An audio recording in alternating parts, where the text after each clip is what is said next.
Welcome to our City of Santa Monica, City Attorney's Office Fair Housing Symposium for 2024. Thank you, everybody, for turning out today, this afternoon, and helping us celebrate Fair Housing Month. I wanted to do actually a quick poll in the audience just to get a quick idea of who we have here today. So if you wouldn't mind, could you please raise your hand if you are here today as a landlord in the City of Santa Monica? Okay. And do we have any tenants in the City of Santa Monica here today? Great. All right, thanks. That's very helpful for us to understand. Your name, please? My name is Romy Ganshaw. I'm the Chief Deputy City Attorney for the Santa Monica City Attorney's Office Consumer Protection Unit. And I'm here today with other colleagues from the Consumer Protection Unit in the City Attorney's Office. My colleagues Denise McGranahan and Jonathan Irwin Frank are up here. They're going to be presenting a little bit later today. And we also have some friends from the community here, some colleagues from the community, Shayla Myers from the Legal Aid Foundation of Los Angeles, and Renee Buchanan, who's a resident member as well. So just briefly to go over what we're planning to do today, I'm going to do a sort of very brief overview of fair housing and specific, looking a little closer at reasonable accommodations and disability discrimination. Then, as I mentioned, Shayla Myers from the Legal Aid Foundation of Los Angeles and Renee Buchanan are going to talk a little bit about the myths and misunderstandings about unhoused persons and barriers they face getting into permanent housing. Then Denise McGranahan and Jonathan Irwin Frank from our office are going to talk about discrimination and tenant screening with an emphasis on source of income, credit screening, and housing status discrimination. And then hopefully we'll still have some time for some questions at the end, but we are going to ask that people kind of hold their questions to the end. So why are we here today? Why are we celebrating Fair Housing Month here today? This is actually an annual celebration that we do every April. That's actually a nationwide celebration in April to celebrate the anniversary of the passage of the Federal Fair Housing Act, which was passed in April of 1968, just after MLK's assassination. We celebrate Fair Housing Month in a variety of ways. We actually host an annual poster contest with at the local schools. We have students draw posters related to fair housing. We have our winners from this year's contest in the back. I encourage you all to take a look. But we also host this symposium and host other events related to fair housing. So just very briefly, the Fair Housing Act, which many of you are probably familiar with, was this federal law passed in 1968, which was the first federal law to prohibit discrimination in housing. And it prohibits discrimination in the sale, rental, or financing of housing on the basis of race, religion, national origin, and sex, as originally written. In 1988, the Fair Housing Act was amended to also prohibit discrimination on the basis of disability and family status.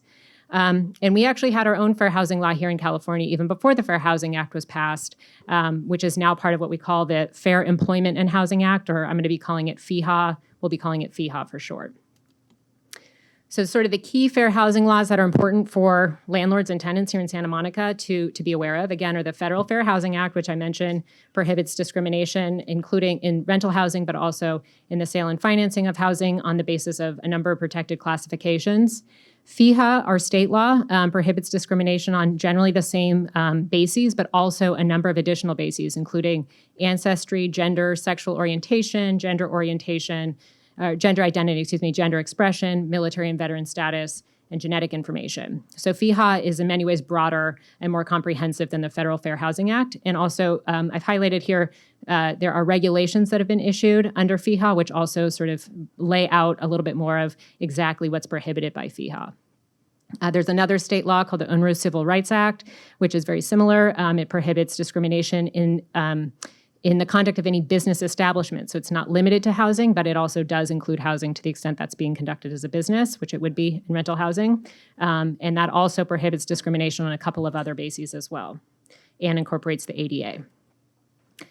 And here in Santa Monica, we have an additional fair housing law, which is our local Santa Monica Anti-Discrimination Ordinance, which actually only relates to discrimination in rental housing, but it's pretty comprehensive as well. So on a local basis, our local ordinance prohibits discrimination on the basis of disability, age, source of income, and housing status, which is very new, parenthood, pregnancy, and the potential occupancy of a minor child. I've listed here some of the types of acts that are prohibited by both our local ordinance, but these are generally the types of acts that are prohibited through all of the federal law and state law as well. Generally, all of these laws prohibit denying access to a rental unit or terminating a tenancy on the basis of someone's membership in one of these protected groups, prohibits representing to somebody that a housing unit's not available because they belong to a particular group, if that unit actually is available. prohibits making or publishing any kind of a notice or document, application, or advertisement that indicates a preference for people who belong to one group over another. And we're going to talk a lot more about that later when Denise and Jonathan talk about tenant screening. Generally, fair housing laws also prohibit refusing to make reasonable accommodations when those are necessary to afford a tenant with a disability reasonable access to use and enjoy the unit. I'm going to talk a little bit more about that soon.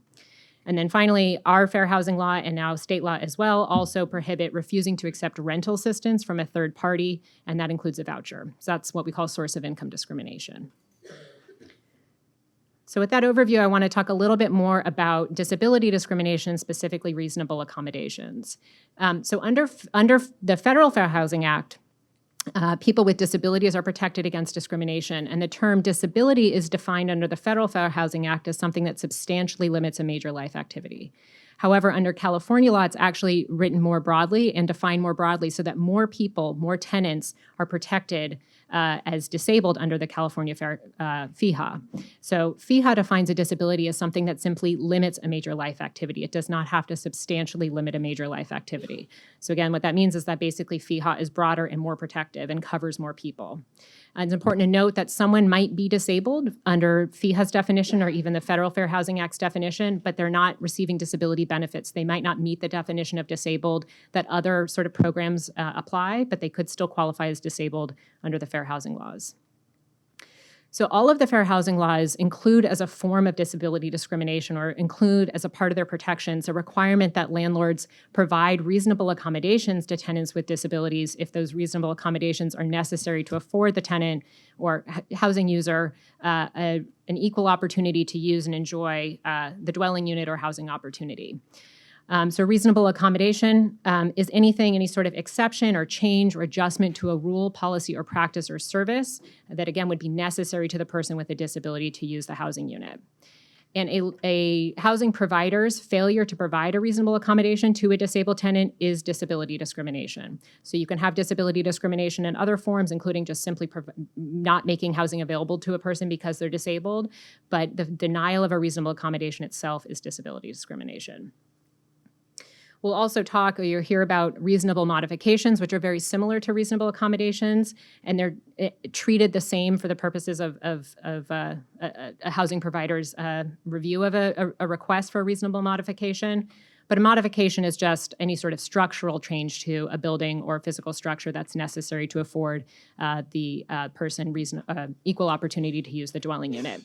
So again, those are generally treated the same as reasonable accommodations, except the one difference is that while a landlord can't deny a reasonable modification if it's necessary to the tenant, they can require that a tenant pay for the structural modification, pay to make the structural modification, in most cases, unless the landlord receives certain federal housing subsidies. Now, when someone is making a reasonable accommodation request or a housing provider is reviewing that, it's important that the reasonable accommodation must establish that the accommodation the person's requesting is necessary to afford them an equal opportunity to use the dwelling unit or the housing opportunity. So there has to be this connection between the person's disability and the accommodation they're asking for. And when we say necessary, that doesn't mean that if they don't get the accommodation, then they cannot live there altogether, but it could mean that it enhances the tenant's ability to live in the unit or enables the tenant to fulfill some obligation of their tenancy that they wouldn't have if the rule was sort of kept in place. This nexus requirement is very important. So the reasonable accommodation process starts with a tenant or actually the representative, or it could be somebody else in the housing process, but in this context, I'm talking in the landlord-tenant situation. But a disabled person or their representative making a request to the housing provider for a reasonable accommodation. And they can make the request verbally or in writing. It can be really in any form, and they don't have to use the magic words reasonable accommodation in order to start triggering the obligations on the housing provider to consider and grant that request. The request can be made really at any point in the process. It can be made in the application stages of someone who's looking for housing. It can be made while someone's living in housing. It can even be made in the context of an eviction case or after an eviction's over in some cases, depending on what the disability is and what the accommodation that they're requesting. The disability laws also require that a reasonable accommodation request be considered and evaluated by the housing provider promptly, and that any undue delay in responding to a reasonable accommodation request could be a denial of the accommodation, depending on what's being requested, and again, that could be discrimination. If a housing provider receives a reasonable accommodation request and they decide that they can't immediately grant what the person is asking for, then they're obligated to engage in what's called the interactive process. And this is basically a good faith dialogue with the person who made the request to try to identify if there's any other information that the housing provider needs in order to evaluate the request, or if there might be another accommodation that would be equally effective at meeting the tenant's needs. And this, again, must be done in good faith and promptly. So if the housing provider receives a reasonable accommodation request and they decide there's not actually enough information in this request for me to understand if this person actually has what qualifies as a disability under the fair housing laws, or if the accommodation request doesn't help me understand what the relationship is between the disability and the accommodation they're requesting for, then the housing provider can ask for the tenant or the person making the request to provide more information. But the request for more information should just be limited to what the housing provider actually needs to make that assessment, and not be some sort of invasive sort of fishing expedition into private information that the tenant or requester may have. And the other thing that's important to keep in mind is that a lot of times the information that someone needs in order to establish their need for a reasonable accommodation can be provided directly by the disabled person themselves. The laws expressly contemplate that a self-certification of a person's disability or their need for a particular accommodation is, in many cases, an appropriate way of verifying the need for the accommodation or the disability. I think there's a perception sometimes that someone needs to have a doctor's note before they can request an accommodation or get an accommodation, and that's certainly not required in many cases or in all cases. And even if the disabled person can't directly self-certify their need for the accommodation or their disability, often a different third party, such as a family member or somebody else, can do that. If the housing provider has the information they need, but they determine that the request or the accommodation that's been requested is not actually a reasonable request, not one that they can immediately provide, then they still have to engage in the interactive process and can't simply say, no, I can't provide that, we're done. I'm not gonna work further on this. So again, as a part of the interactive process, the housing provider needs to work to try to identify another accommodation that would be equally effective at providing the accessibility to the disabled person. And again, it's important to know that the disabled person is really going to be in the best position to know which accommodations are going to work for them and provide the accommodation that they need. So a reasonable accommodation, if after a landlord has received a reasonable accommodation request that they were not able to initially provide, they've gone through the interactive process, they can deny a reasonable accommodation request, but only on very limited grounds. So again, the bases to deny a reasonable accommodation request would be if the person is not disabled. But again, as I mentioned before, disability is very broadly defined under California law. So you want to be careful if that's what you're considering denying an accommodation on, that you're applying the correct definition of what it means to be disabled. An accommodation request could be denied if there was no nexus or no relationship between the disability and the actual accommodation that the person is asking for. So in this case, for instance, if a person with a hearing impairment asked to be assigned a parking space that was close to their apartment, they would have to draw what the relationship is between their particular disability and the accommodation they're asking for, whereas that might be obvious to someone who's in a wheelchair who's asking to be assigned a parking space closer to their unit. An accommodation could be denied if it would constitute an undue financial or administrative burden, a fundamental alteration to the housing provider services, or if it would constitute a direct threat. And again, if a housing provider determines that the initially requested accommodation that someone asked for might qualify as an undue financial or administrative burden, an alteration, or a direct threat, they still do have to go through the interactive process to try to find another accommodation that would satisfy or provide what the disabled person needs, but not pose one of those barriers.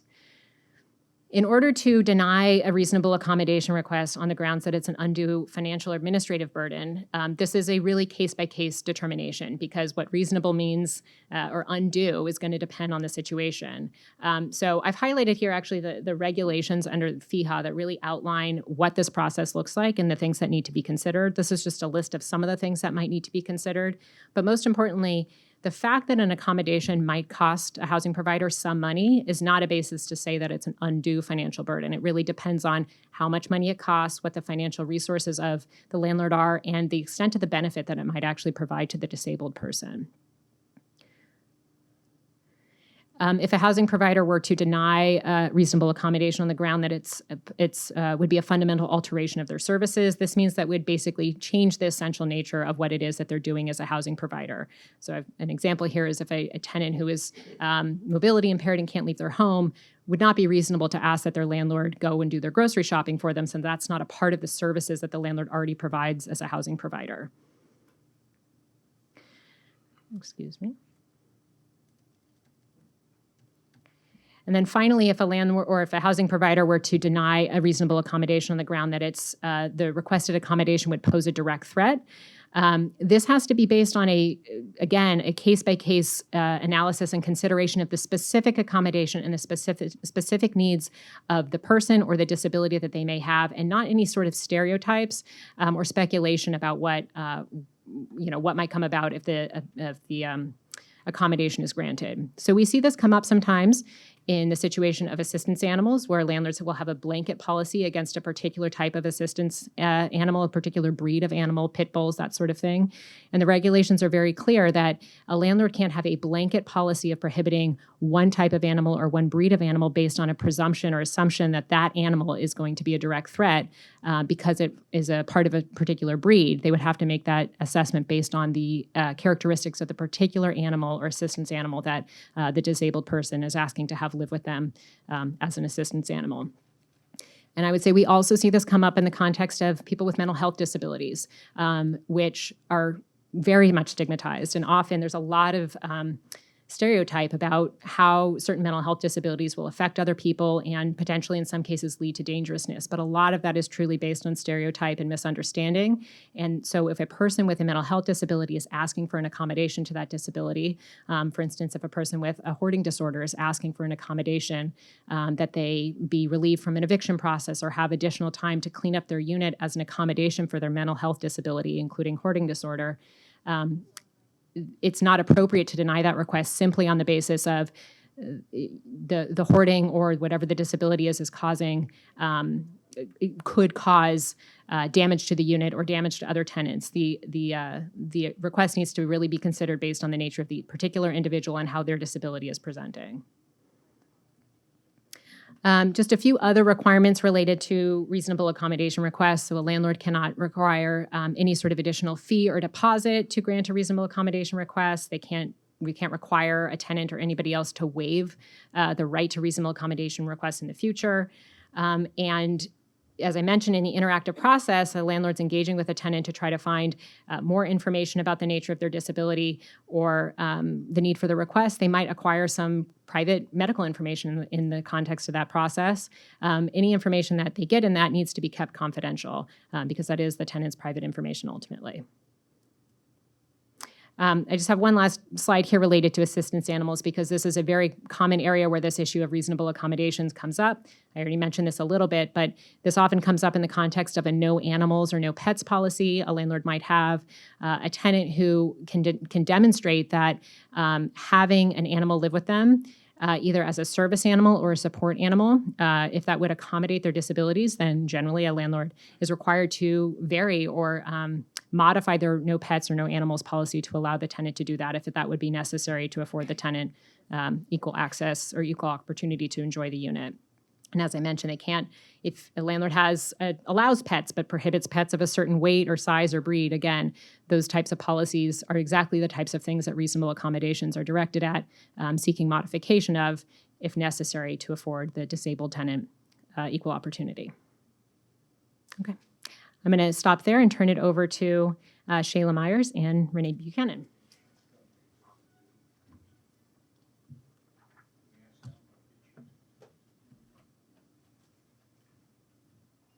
Will we be able to ask about the insurance company problems at some point of the presentation about the animals? We'll have an opportunity for Hi, all. My name is Shayla Myers. I'm a senior attorney with the Legal Aid Foundation of Los Angeles. And so today, Romy and Denise and other folks asked me to come in and talk about myths and misunderstandings about people who are unhoused. And I think one of the main reasons to talk about that, and particularly here in Santa Monica, is because of the housing status discrimination protections that exist, which prohibit folks in Santa Monica from discriminating against a person based on their housing status. And that includes people who are unhoused. And so today I'm going to give basically an overview of some of the myths and misunderstandings that we have about people who are unhoused. First, so you know who I am, I'm coming at this from the perspective of someone who's been representing unhoused folks here in Los Angeles County for the past 15 years. So I work at the Legal Aid Foundation of Los Angeles, which has been around for 95 years, providing free legal services to folks throughout LA County. We have an office here in Santa Monica, where I know Denise and Romy used to be attorneys. And we provide free legal services to folks here in Santa Monica and throughout Los Angeles County. I've never practiced in Santa Monica. I love coming to our Santa Monica office. I totally appreciate it, not just for the folks and the beautiful air, but also because I think Santa Monica has a pretty phenomenal culture of thinking about renting and housing as a right that people need. So it's really phenomenal to be here in Santa Monica talking about these issues. I'm part of a unit called the Unhoused Persons Justice Project, and we work specifically with folks who are unhoused to ensure that their rights are protected. So mainly we work in the city of Los Angeles, representing folks whose rights have been violated by the city. So that's the perspective that I'm coming from when talking about these kinds of things. And I'm going to talk about it through the lens of issues that my clients face every day when they try to come out of homelessness. So first and foremost, I want to talk about homelessness here in the county of Los Angeles. I think anytime I go into a room, sometimes things that I say are controversial, sometimes they're not controversial, but the least controversial thing that I can say in any room at any time is that the county of Los Angeles is in the middle of a homelessness crisis. I think that is fair to say. Every night in the county of Los Angeles, 76,000 people are unhoused. It's hard to appreciate the scope of that. 76,000 people, for perspective, is more than the entire admissions of UCLA. It's more people than attend UCLA, and it's only a few thousand less people than the city of Santa Monica. I just checked the population. It's 89,000 people in Santa Monica, and there are 76,000 unhoused folks, which means that every night in Los Angeles County, 76,000 people don't have a place to go, and roughly 75% of those folks are actually unsheltered and living on the streets. So when we talk about homelessness and we talk about 76,000 people, that includes people who are sheltered in interim housing shelters. So it's people who don't have a permanent place to sleep overnight. So if you're in a shelter, you're still considered unhoused and counted towards that 76,000. But 75% of those folks literally have no place to go. So they're the folks that we see living in encampments, living in RVs, living in vans, sometimes living with no shelter whatsoever. So living with just a blanket or sometimes nothing at all overnight. And those are the folks that when we think about homelessness, they're sort of the most visible folks living in encampments and in cars, but we certainly have a large population of folks who are under the radar as well. The folks who are, living in their vehicles and we don't see them overnight, or the folks who are not in encampments, but they're moving from place to place. The reality is, in a place like LA County, unfortunately, when we talk about homelessness, it can be a divisive issue because there's a lot of misunderstanding about the things that people face who are unhoused and the reasons that they are unhoused in the first place. So one of the things that I think is most important in any room that I am in, like I said, I can talk about homelessness, and people will not dispute the fact that we are in the middle of a homelessness crisis. But I think for me, and when we talk about these issues, it's actually more accurate to talk about what we are facing every day as an affordable housing crisis.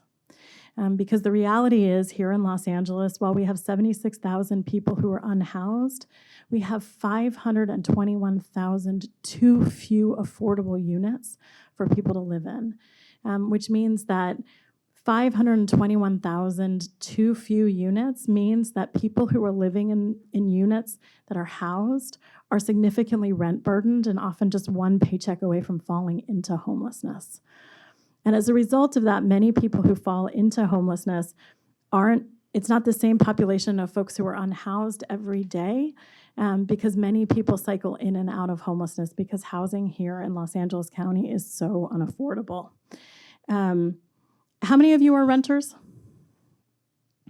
One of the things that we know about renting here in LA County is that even if you're not rent burdened, it's still really, really hard to find an affordable unit. Roughly 50% of the county is rent burdened, which means they're spending more than 30% of their income to rent a unit. And when we say 30% of income is what we think people should be paying for in order to actually afford their rent. But that means 50% of any person in LA County who is renting is at risk of falling into homelessness when we talk about calculations of risk when it comes to homelessness. That means that when we talk about the affordable housing crisis and the homelessness crisis together, if we don't talk about the affordable housing crisis, then we're doing a disservice when we talk about problems and solutions. It also means that we're underestimating the impact of systems on people who are unhoused. Because the reality is the vast majority of people who in Los Angeles County who are unhoused because we are in the middle of an affordable housing crisis. For me, one of the most important things to talk about in addressing these issues is the idea that folks who are unhoused are there because they want to be. How many of you all have heard that folks who are unhoused are there because they want to be? The reality is when you have 521,000 too few affordable units, when the average rent in Los Angeles County is $2,500, which means it would take an average of an income of $39 per hour to be able to afford a unit, and the vast majority of people in LA County don't make that amount of money. The reality is that is the crisis that is causing folks to be unhoused. We also know that when you actually study the myth of shelter resistance, this idea that people who are unhoused because they want to be, when you actually drill down to address those issues, the vast majority of people will accept shelter if the shelter that is offered to them meets their needs. When we talk about the accessibility of shelters in LA County, one of the reasons why I always lead with 76,000 people are unhoused and 75% of them are unsheltered is because we don't have enough shelter beds in Los Angeles to meet the need. It's not just that we don't have enough housing units to meet the need, it's that we don't have enough shelter beds. Here in Los Angeles, in the city of Los Angeles and in LA County, there are 20,000 shelter beds. And night by night, day by day, the occupancy rates of those shelters are incredibly low. The reality is if you want a shelter bed in LA County, you're not going to be able to obtain one because there are simply too few shelter beds. But shelter resistance is one of those narratives that we continue to perpetuate because it definitely makes it easier, I think, for us to accept that when people are unhoused on the streets, they are there because they want to be. Because it's much easier to blame a person who is unhoused than to actually address the structural inequalities that have led us there in the first place. It's much easier to say that a person who is unsheltered on the streets wants to be there than it is to say that we need to make huge structural changes that would be necessary to address our affordable housing crisis. But that myth about shelter resistance, which I oftentimes refer to as sort of the big lie in homelessness in Los Angeles, is not the only myth that pervades our understanding of homelessness. So oftentimes when we talk about people who are unhoused and the reasons why people are unhoused, we say that it's because of substance abuse and mental illness. Those are two of the most prevailing understandings that we have about why there is homelessness on the streets of Los Angeles. What I would say to that is that mental health and substance abuse sometimes can tell us who will be unhoused, but that tells us nothing about the fact that a city like Los Angeles, or Santa Monica or any other jurisdiction is going to have a homelessness crisis in the first place. Studies have found that places that have higher rates of substance abuse and mental illness don't face the same rates of homelessness as Los Angeles does because they don't have an affordable housing crisis. So where rent is affordable, people who have substance abuse issues and mental health issues don't fall into homelessness at the same rates as places in Los Angeles, if that makes sense. And I think that's intuitive, right? So when you have safety nets, when it is possible to afford rent, if you can afford rent, you're going to be more likely to be able to get by if you are struggling with a substance abuse issue or a mental health issue, if there is affordable housing available. But also we know that people disproportionately attribute substance abuse and mental health issues to people who are unhoused. I think there's often this sense that if you are unhoused, you are facing a substance abuse or mental health issue. And every study that's been done on this issue, every homeless count that's been done in the city and county of Los Angeles has told us that our understanding of that is incredibly skewed.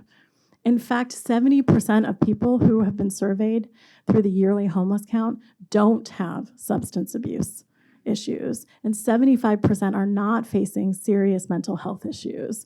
The vast majority of people who are unhoused on our streets do not have substance abuse issues, are not facing mental health issues. But that is a prevailing sentiment that exists, in part because, again, it's easier to explain a homelessness crisis if you can chalk it up to people being on the streets because they have substance abuse issues or face mental health issues than to say that it's actually structural inequality and a massive affordable housing crisis that's led us to what's going on the streets of Los Angeles. Other myths that we see, that we frequently see when we talk about homelessness in Los Angeles, is the idea that people are coming to Southern California who were unhoused in other places. We also know that that's not true, that more than 75% of folks who are unhoused were last housed here in LA County, right? And I think that's really, really important when we think about places like Santa Monica or like Venice, when we think about people coming to our communities who are unhoused and wanting to take away resources from people. That is such a myth that we hear nearly every day when we talk about these issues, but the statistics simply do not play out. Now, that's not to say that people don't come to Los Angeles for all sorts of reasons, and when they arrive here, they wind up being unhoused. That's because lots and lots of people come to Los Angeles every year, right? I am not from Los Angeles, right? Many, many people don't come here. Many people who come to Los Angeles come here for all sorts of reasons. I came here to go to UCLA. Lots of people come here for all sorts of reasons. Sometimes when people get here, they can't find affordable housing because they are facing the same affordable housing crisis that people who have been here a long time are facing. But irrespective of that, the vast majority of people who are unhoused grew up here in Los Angeles. And many, many of them are displaced by systemic issues that are displacing low-income people from housing, whether that's the expiring covenants that leads to a lack of affordable housing, whether it is the fact that we do not have enough affordable housing, the fact that rents are going up exponentially. People who are unhoused in Los Angeles are disproportionately unhoused because they grew up here and they've been displaced. Another myth that we hear when we talk about folks who are unhoused is that they are more likely to be violent than other folks. That is one of the things that we hear all of the time, and it tends to pervade conversations about whether or not it's safe for unhoused folks to be around schools or around children. The reality is, and studies have shown, that the majority of people that a person who is unhoused is far more likely to be the victim of violence than to perpetrate violence themselves. And that's not to say that there are not instances in which unhoused folks have been arrested for violent crimes, but it is also the case sometimes that when a violent crime happens, the immediate assumption is that the person who perpetrates that crime is unhoused. That has to do with the fact that we perpetuated this idea that unhoused folks are dangerous. That has to do with the fact that consistently we understand that people who are living on the streets are there, again, because they want to be, because they have mental health issues or substance abuse issues, and correspondingly, that they're dangerous. One of the reasons why folks asked me to come and talk about this, about myths and misunderstandings about people experiencing homelessness, is because it is incredibly difficult for folks who are unhoused to actually get off the streets.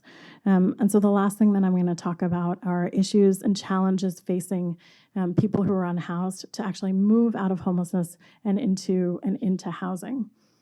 Obviously, and quite clearly, the biggest challenge that folks who are unhoused face is the fact that there is not enough affordable housing, right? It is incredibly difficult to find an apartment here in Los Angeles. I imagine it is incredibly difficult to find an apartment here in Santa Monica that is affordable. When it takes $39 an hour to rent an apartment in LA County, when it takes $115,000 a year to rent a studio apartment here in Santa Monica, and $150,000 to rent a 2-bedroom apartment here in Santa Monica, the reality is we simply do not have enough affordable housing for people who need it here in LA County. And so that is by far the biggest challenge that unhoused folks face, is the same challenge that every low-income person in Los Angeles County faces. It is incredibly hard to rent an apartment if you don't have enough money. But beyond that, though, folks who are unhoused face incredible challenges when it comes to actually being able to move out of homelessness. The reality is, and I think this should go without saying, but I think we have to say it, is that it is incredibly hard to be unhoused, right? It is incredibly difficult to go through the practical things that a person day to day has to do simply to remain alive when you were living on the streets. In some places, being unhoused means facing constant law enforcement presence. Here in my day job, when I'm not here, I'm often suing cities for the criminalization of homelessness, for seizing and destroying unhoused people's property and throwing it away, for engaging in encampment sweeps, for arresting folks who are unhoused. People who are unhoused tell us that the single most difficult thing they face is the type of harassment that makes it hard for them to stay in one location. Folks who are unhoused also face practical challenges when it comes to wanting to be out of sight. I think we oftentimes talk about the visible evidence of folks who are unhoused, but we hear from our clients that they're trying very, very hard to not be in public, right? They're trying very hard to not have people see them and be aware that they are there, oftentimes because of the stigmas that people face for being unhoused. There's also just simply the practical application of trying to find a place to sleep every night, trying to put up a tent every night, or trying to find a shower, trying to find food. The practical implications of what it means to be housed means it's both incredibly difficult to do things like find an apartment, but it's also incredibly difficult to keep a job. We absolutely know folks who are attempting to work while they are unhoused, but if you think about all of the practical things that you have day to day to get yourself ready to go to work in the morning, imagine not having any of those things available to you. Imagine the challenge that you faced in coming up with where to work this morning, and what that would mean if you didn't have the closet, or the shower, or the bathroom, or those kinds of things. I think it is really, really obvious to imagine why it would be incredibly difficult for a person who is unhoused to find an apartment.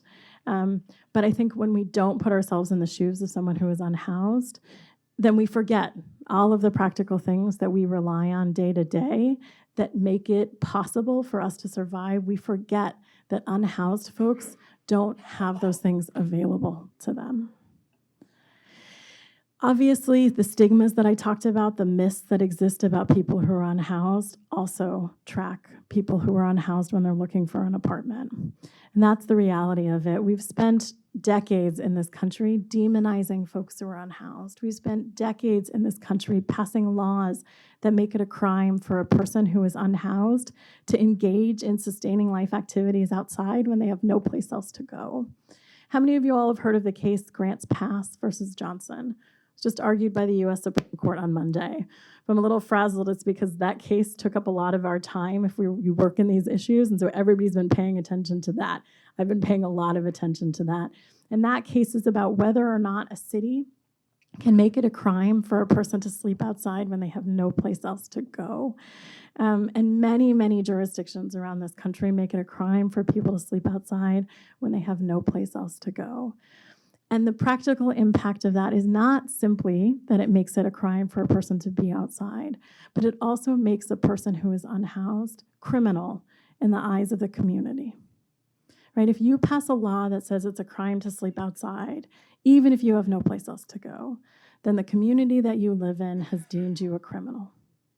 And so for decades in this country, we have deemed people who are unhoused to be criminals simply because they are engaging in life-sustaining activities outside when they have no place else to go. And the practical impact of making a person a criminal in the eyes of the community is that they are often dehumanized by those kinds of laws. And more importantly, they're also dehumanized by those kinds of conversations. The conversations that focus on why people who are living outside shouldn't be there. Why, if you're living outside, you're engaging in criminal activity. And when that happens, something happens in the minds of folks who are housed. We think about folks who are unhoused as different than. We think of them as other than. Oftentimes, we think of them, like I said, as having mental health and substance abuse issues. And so when that person is going out to look for an apartment, they're facing all of those burdens and all of those stereotypes and all of those obstacles that attach to being unhoused when they're asking a landlord to rent them an apartment. They're also facing all of the practical problems that a person who is unhoused has in terms of rental history. Right? If you're unhoused for 3 years, you're not going to have a landlord that can necessarily provide you with a rental recommendation. If you're unhoused because you couldn't pay your rent because you lost your job and you became unhoused and you've been living on the streets, your rental history isn't going to be the same as if you managed to have an apartment day after day after day, right? And those kinds of holes in rental applications can be really, really challenging when a person is seeking an apartment. Also, being unhoused, people face significant risk of identity theft. That's one of the issues that we see because they don't have a place to store their documents. And so if a person is subject to identity theft, it also can wreak havoc on their credit. To say nothing of the fact that a person who is unhoused can't keep a job, may not have the credit history that makes them desirable candidates for rental histories. All of these challenges compound themselves. Now imagine having all of those challenges day to day and try to seek an apartment when we have 525,000 too few affordable units. So the reality is that folks who are unhoused face significant challenges when it comes to getting off the streets, not just because we don't have enough affordable units, but even when we have affordable units, they face challenges that attach to being unhoused. And the last thing that I want to say is that these obstacles do not apply to every community equally. We know that being unhoused has a disproportionate burden on communities of color. Here in LA County, 8% of the general population is Black, and 32% of the population is unhoused. And I think my friends in Santa Monica are going to talk about the compounding impacts of discrimination this afternoon, of the ways in which people face rolling discrimination, where the ultimate discrimination may be because they're Black, but the justification is not that they're Black, it's because they are because they're unemployed or because they're unhoused. There's ways in which the types of discrimination that we're talking about here have disproportionate impacts on different communities that are also impacted disproportionately by homelessness. And that is across the board one of the issues that communities of color face when addressing homelessness that are uniquely faced by different communities. So just to end by saying that is that it is incredibly challenging to be unhoused. Those impacts face people, whether you have differently depending on the communities that you belong to. So I'm going to end here and I'm going to turn it over to the person who's going to follow me, who I think is going to talk about similar issues related to homelessness.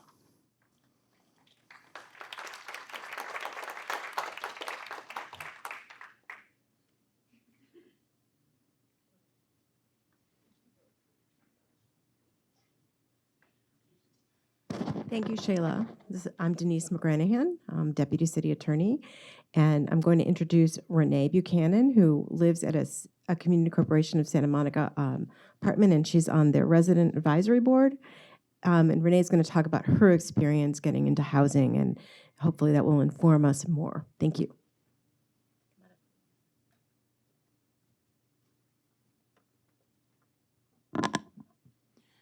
Good afternoon, and thank you for allowing me to share with you all today.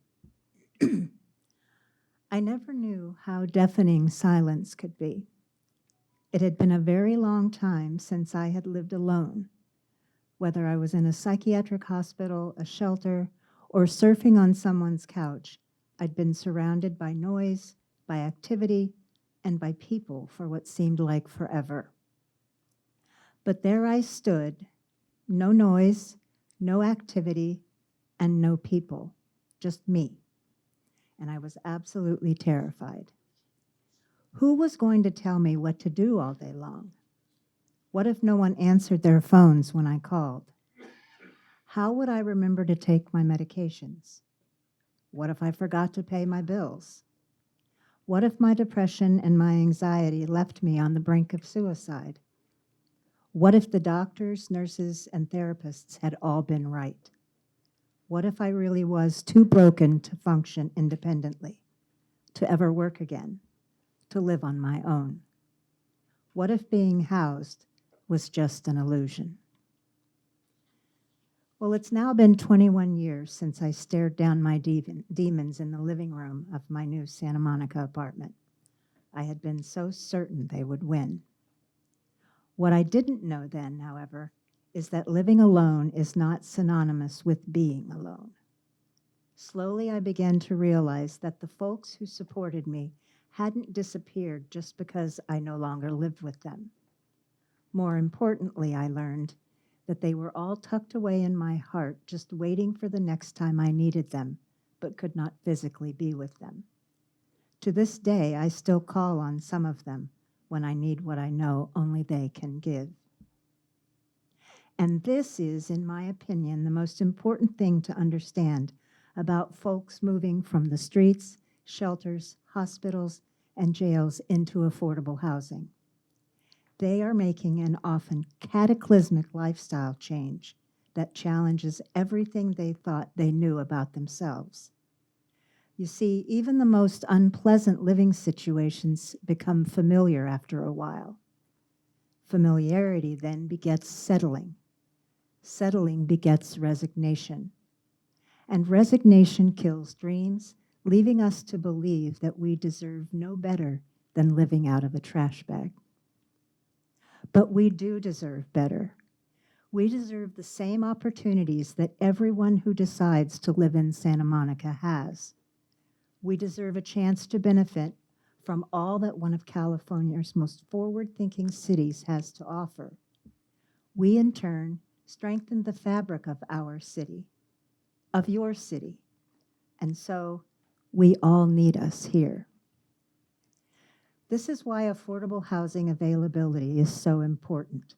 From the Section 8 Housing Choice Voucher Program to the COC's Permanent Supportive Housing Program, to project-based vouchers, to affordable housing developers, to our own POD program.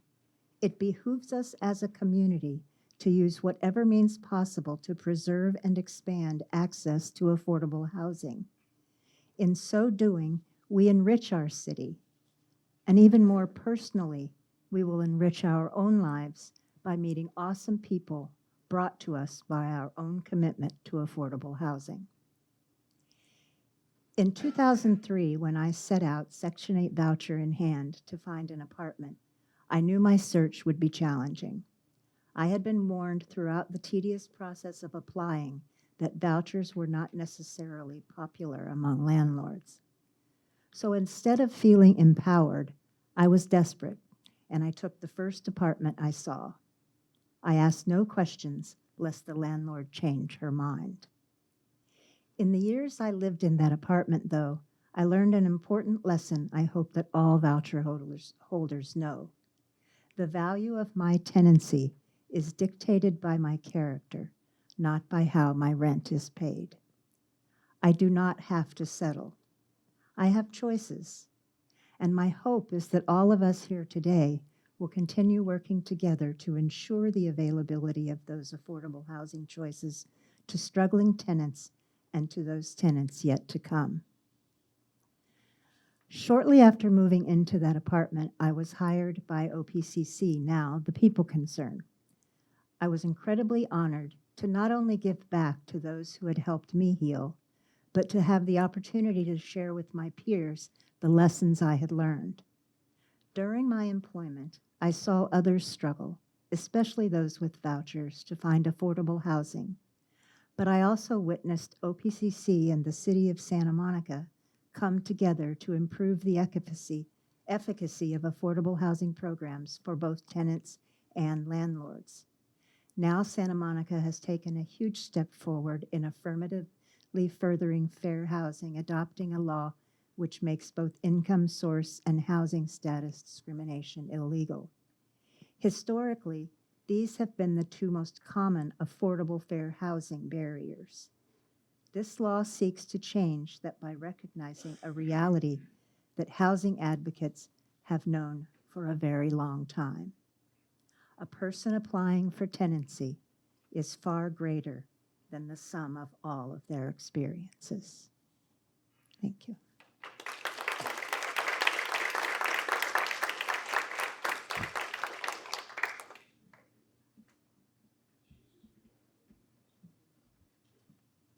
Thank you very much. Thank you very much, Shayla and Renee, for that.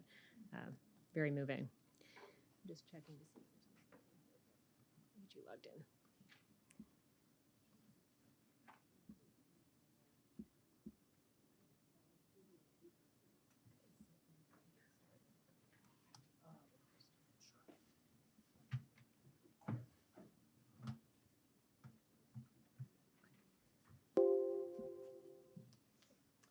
All right, so my name is Jonathan Frank. I am also a deputy city attorney in the consumer division. And I'm going to be talking about how to avoid discrimination in tenant screening along with Denise McGranahan. So this is just what we're going to cover today. We're going to start by talking about the Section 8 voucher program. We just heard that moving story about how that was such an important way in which the people struggling to find housing can actually find housing in Santa Monica and elsewhere. We're going to be talking about why voucher discrimination is so important. I think we already had a couple of folks speak to that. That voucher discrimination is prohibited in Santa Monica and throughout California. What exactly is prohibited? Some case examples in recent litigation, common discriminatory and evasive practices, and then plugging holes. So I believe credit was mentioned earlier, and we'll also talk about housing status discrimination. And then we'll have basically a quiz at the end. All right, so how does the Section 8 program work? Okay, so I'm just gonna. The Section 8 program is designed so that a person who doesn't have the income to afford those impossibly high rents in a place like Los Angeles and around the country has a voucher so that they can go into the regular market, the same market that any other tenant would go into, and be able to afford to rent a unit. So HUD, that's the Federal Department of Housing and Urban Development, pays rental subsidies to the Santa Monica Housing Authority. The Santa Monica Housing Authority grants a voucher to a qualifying family. They can then take that voucher on the open market and select an apartment, kind of going through the same process that any other tenant would. When they have found a landlord and they have a unit that they want to rent, the Santa Monica Housing Authority inspects the apartment and confirms that the rent that the landlord wants to charge is reasonable compared to other similar units. So that's one of the things we're going to talk about. You can't upcharge a tenant simply because they have a voucher. And also note that the rent, when there's a tenant with a voucher, is still subject to rent control limits, whether that's a deed restriction, the state controls on rent, or what we may be more familiar with, which is the Santa Monica Rent Control Law. So the Santa Monica Housing Authority approves the tenancy, and the Santa Monica Housing Authority contracts with the owner through what's called the Housing Assistance Payments Contract, or HAP contract, to provide those subsidy payments. And so you see that little triangle diagram shows that kind of three-way relationship with the housing authority, the tenant or voucher holder, and the owner. And of course, we have a great and helpful housing authority staff and housing specialists. So for any given case, there's going to be a person who can work with that tenant and work with the landlord to go through the process. Okay. So just briefly, oftentimes when people know about housing vouchers, or they'll just refer generally to Section 8, there are now actually numerous programs that work on the same model, and these are just a few of them. So there's the HUD-VASH vouchers for veterans, the HOME program, emergency housing vouchers, and then there's some state and local programs that also operate on the same model. And I'll just note quickly that our source of income discrimination laws also apply to local rental assistance. So for example, when we had Santa Monica rental assistance for COVID-related housing distress, these laws also applied to that, and landlords could not refuse to accept that rental assistance. All right. So how does the Section 8 housing program work? Sometimes there's confusion where it's thought that a tenant has to pay 30% of the rent under the voucher program. That's actually not correct. A tenant who has a voucher pays 30% of their income. And we heard from Shayla that is generally thought of as the threshold for a unit being affordable to a tenant. So almost by definition, where a tenant is in the Section 8 program, the rent is going to be affordable to them. And that speaks to the lack of risk of non-payment for tenants in the voucher program. So after the first year, the tenant's share of the rent can go up to 40%. And again, the Santa Monica Housing Authority pays not 70% of the rent, but they pay the entire difference after the tenant pays that 30% of the income. So again, typically that means that the owner is going to receive the vast majority of the rent from the Santa Monica Housing Authority, which is virtually guaranteed to be paid. The housing that is selected does have to meet certain standards, and those are called the housing quality standards, and the Housing Authority conducts an initial inspection and inspects every 24 months to make sure that those are good quality living conditions. Okay. So small area fair market rents. This was, some of you may know that the Housing Authority in Santa Monica recently shifted to use these small area fair market rents, which means that the payment standard, the maximum subsidy that the Housing Authority will pay to basically top off that tenant portion, which is just 30% of the income, it's going to depend on zip code, and these have increased substantially. So I think this is really important because this means that more than before, a tenant can go into that incredibly expensive Santa Monica market, and even for many market rate units, they'll be able to afford those with a voucher. And so there it says that the payment standard is the maximum subsidy, and I think it's important to note just because there's a certain voucher payment standard, that doesn't mean that the property owner is entitled to that amount for the rent. So there's still two main reasons why the rent would have to be lower. There's the reasonable rent, which is to say, again, a landlord can't charge a higher rent just because someone is using a voucher. They have to look to the rents that they're charging to other tenants who may not have a voucher for units that are not subsidized or affordable units, and they have to charge comparable rents to those units. There's also federal regulations that say that rent control limits apply to voucher tenancies. So for example, a tenant is renting a rent controlled unit in Santa Monica. They start using a voucher while staying in that unit. That rent control rent still applies while they're using the voucher. So there's no windfall or extra rent that can be received. Okay. So the maximum initial rent burden cannot exceed 40% of the tenant's income. So again, generally a tenant pays 30% of their income toward rent and utilities. The Santa Monica Housing Authority pays the rest. If the total contract rent, meaning the total amount that's going to be paid to the landlord every month, exceeds the payment standard, the tenant also pays the difference between the contract rent and the payment standard. And then you add that back on to what the tenant has to pay, and it can't go above the 40%. But it's really critical to note here, there's a lot of different factors and nuances in terms of the income and rent calculation.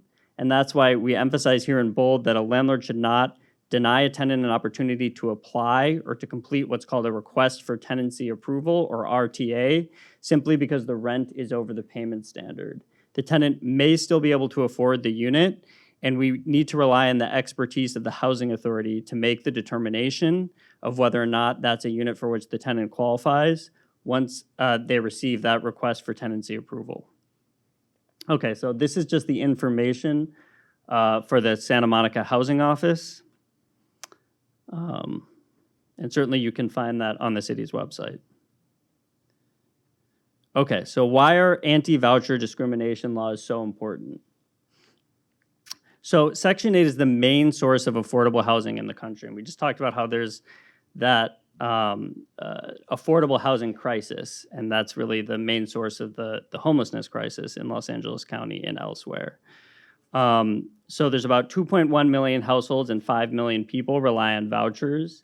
As folks may know, there's extremely long wait lists, meaning people who qualify because their income is low enough and it's difficult to afford a unit, but they're not able to get a voucher. Nationwide, 35% of with vouchers have disabilities, and it's often the only housing that is available to disabled and elderly tenants who may be living on fixed income through government benefits, such as Social Security and disability, and a last resort for unhoused people and people at risk of homelessness. So in theory, voucher holders, again, should be able to go out onto that open market, just like any other tenant, and try to rent a unit. In practice, this has been severely constrained by landlords. Prior to source of income discrimination laws, there would just be blanket policies that, we don't accept Section 8. Even now, as we're going to talk about, there are many obstacles that can confront tenants trying to use their voucher to rent a unit. The majority of voucher holders are in protected classes. Again, those are categories for which it's illegal to discriminate, race, religion, disability, et cetera. Studies show that source of income discrimination is often a pretext for other types of discrimination. And so that's what Shayla was talking about. Maybe that they say that they don't accept Section 8 or bring up other kinds of obstacles that we're going to talk about. But it could be that in reality, they don't want to rent to lower income people or to racial minorities, other people who may be more likely to have a voucher in that jurisdiction. So Section 8 discrimination is pervasive, and it's based on unfounded stereotypes, misconceptions, and ideology regarding the poor. And I think our prior speakers spoke powerfully to that. These rental subsidies, again, they solve that core problem, which is that affordable housing crisis that then causes that homelessness crisis. And Section 8 discrimination is less prevalent in jurisdictions with source of income anti-discrimination protections. Okay, so I already spoke to this, but not only are there so many people using vouchers, but the wait lists are incredibly long because the federal government does not fund vouchers for every family that qualifies. So these source of income anti-discrimination laws increase voucher utilization success rates. And that's just a wonky way of saying the percentage of people with vouchers who are able to find a unit and find sustainable housing using that subsidy. So there was a HUD study in 2018 showing 77% were able to place those vouchers when they have those protections, and 35% when those protections are not in place. Section 8 anti-discrimination laws affirmatively further fair housing. And again, there is a federal and state legal obligation for jurisdictions to do that. And they're effective in assisting voucher holders to move into high opportunity neighborhoods, so neighborhoods with good public resources, parks, schools, et cetera, like in Santa Monica. Okay, and then I think Denise is going to take over.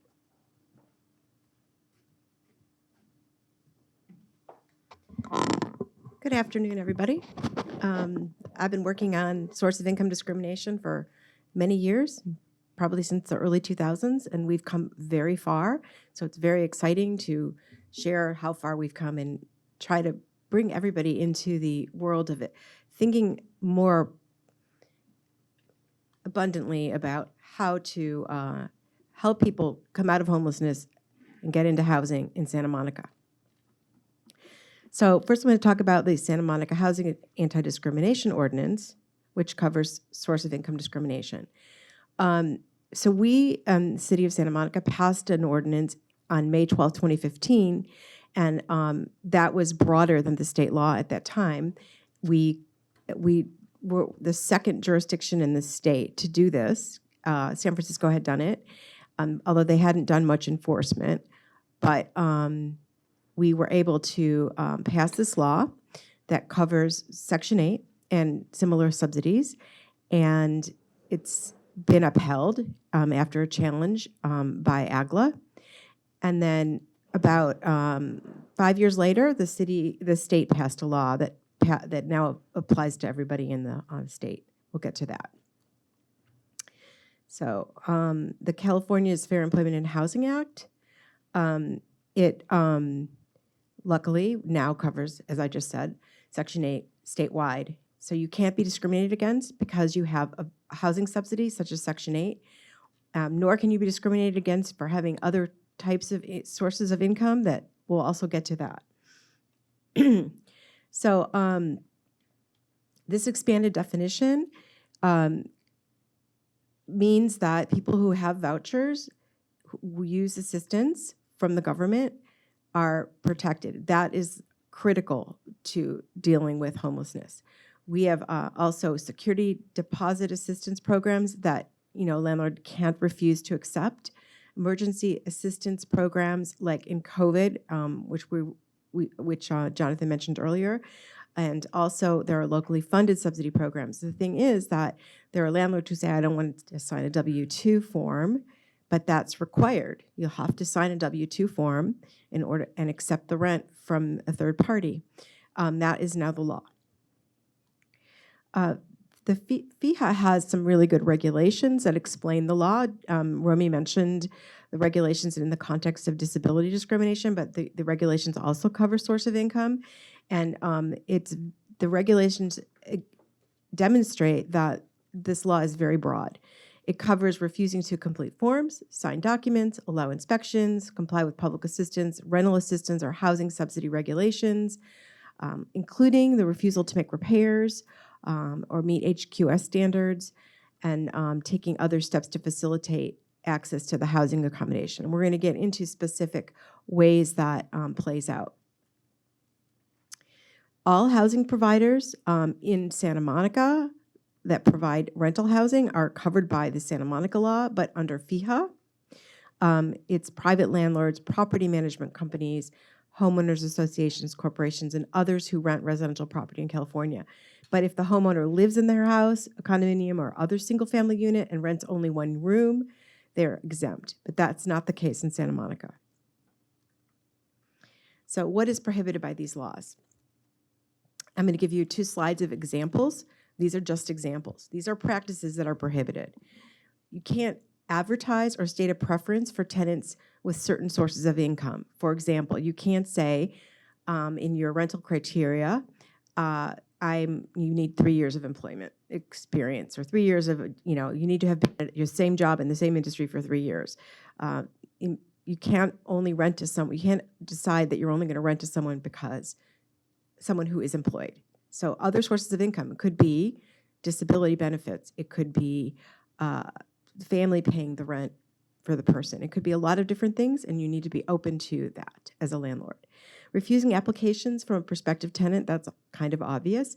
You can't charge a higher deposit or rent because the tenant is a Section 8 applicant. The applicant would be Section 8 tenant.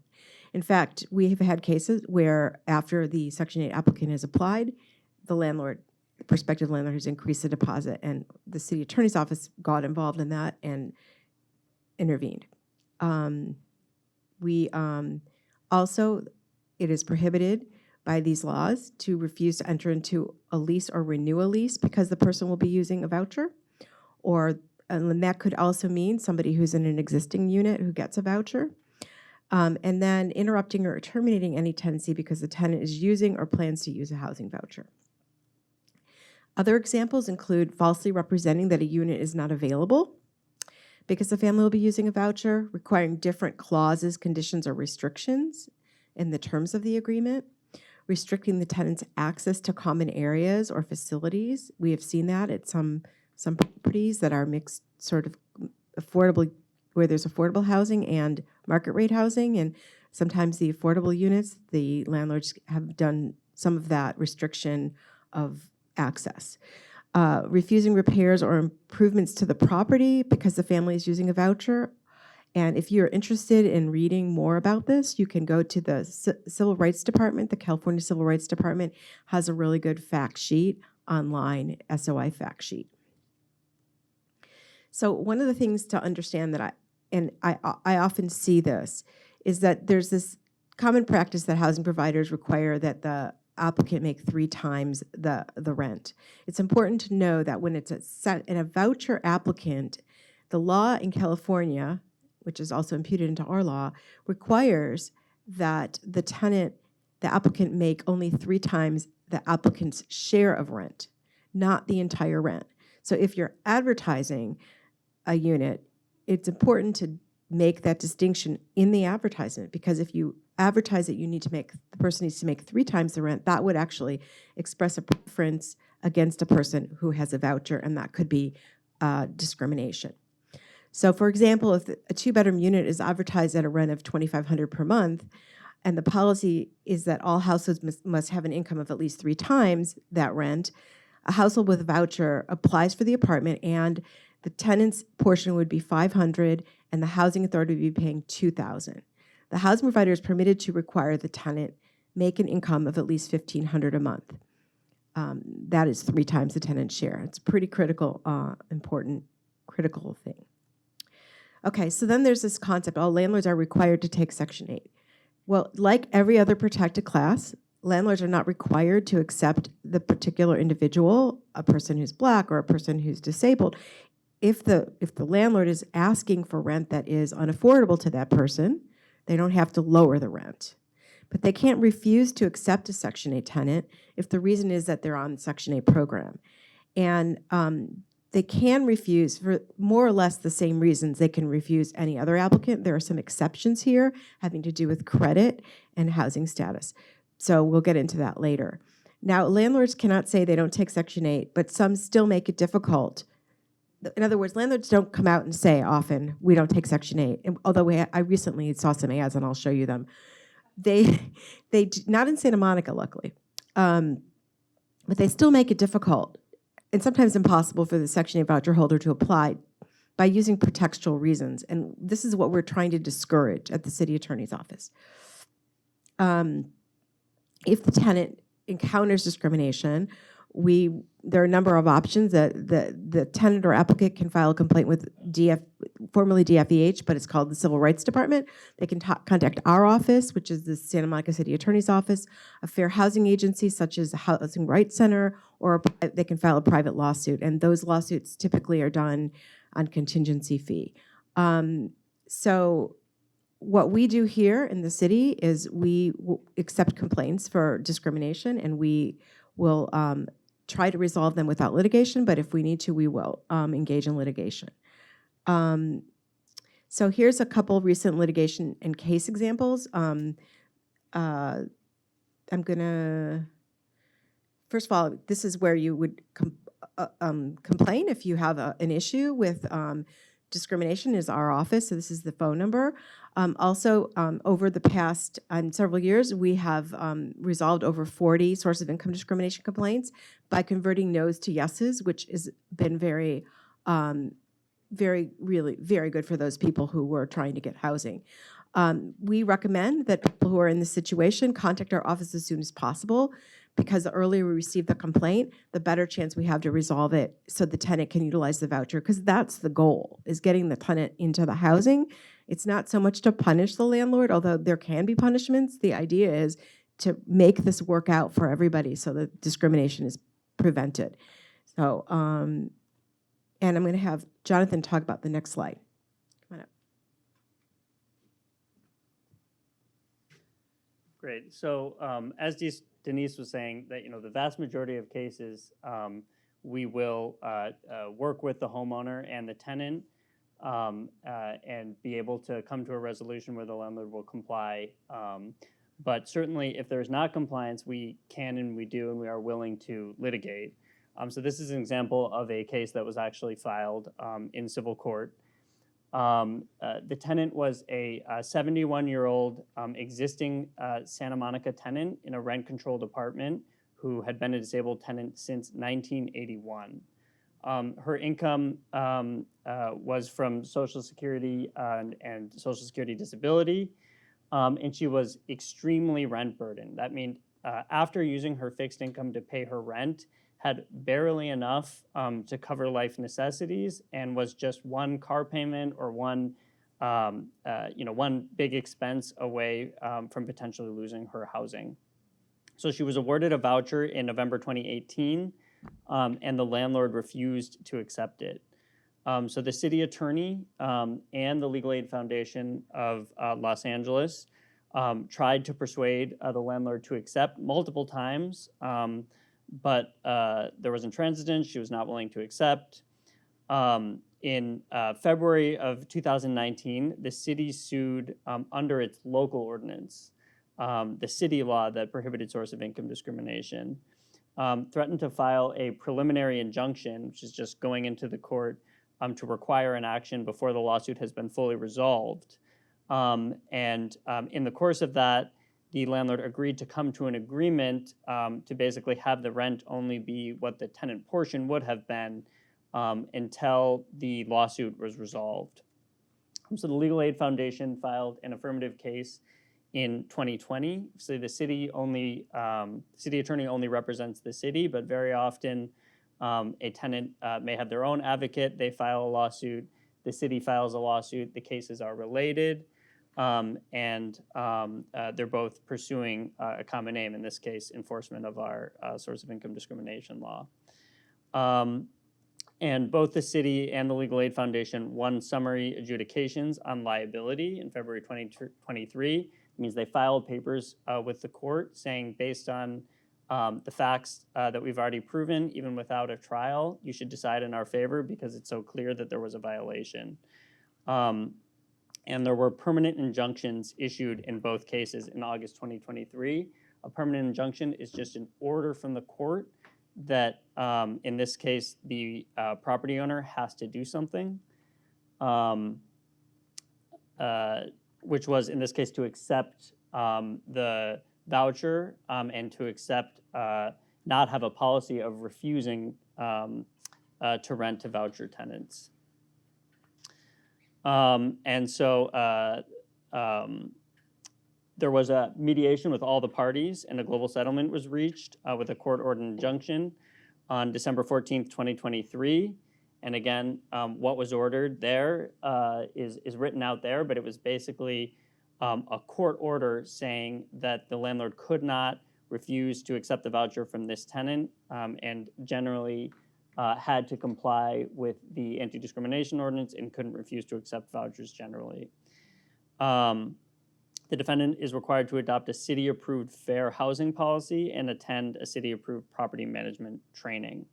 And then the relief in the case brought by the Legal Aid Foundation, similar requirement in terms of what the owner was required to do, and also payment of substantial damages, fees, and costs.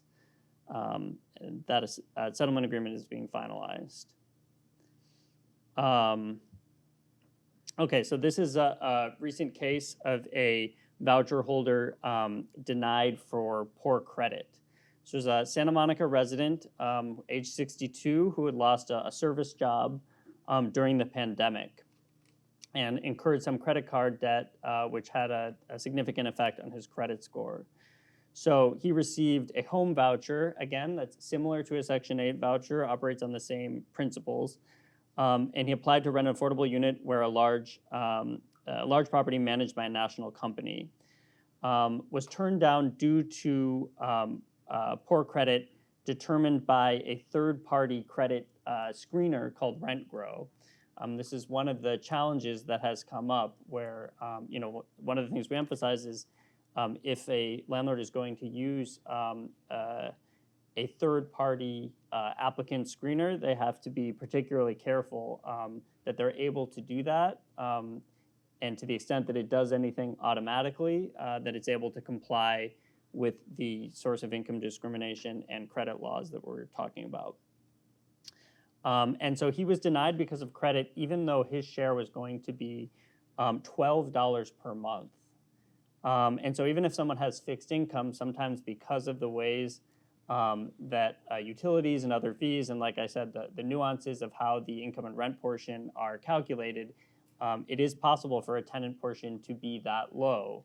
Nonetheless, even though all of the rent other than $12 was virtually guaranteed to be paid by the housing authority, the owner there still refused to rent to that tenant.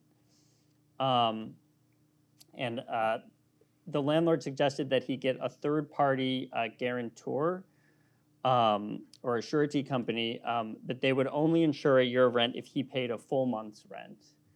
So he was going to have to pay an amount unaffordable in order to get that guarantee.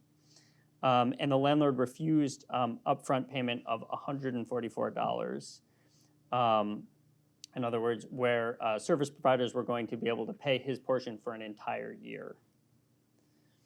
The city did take a complaint with this and has been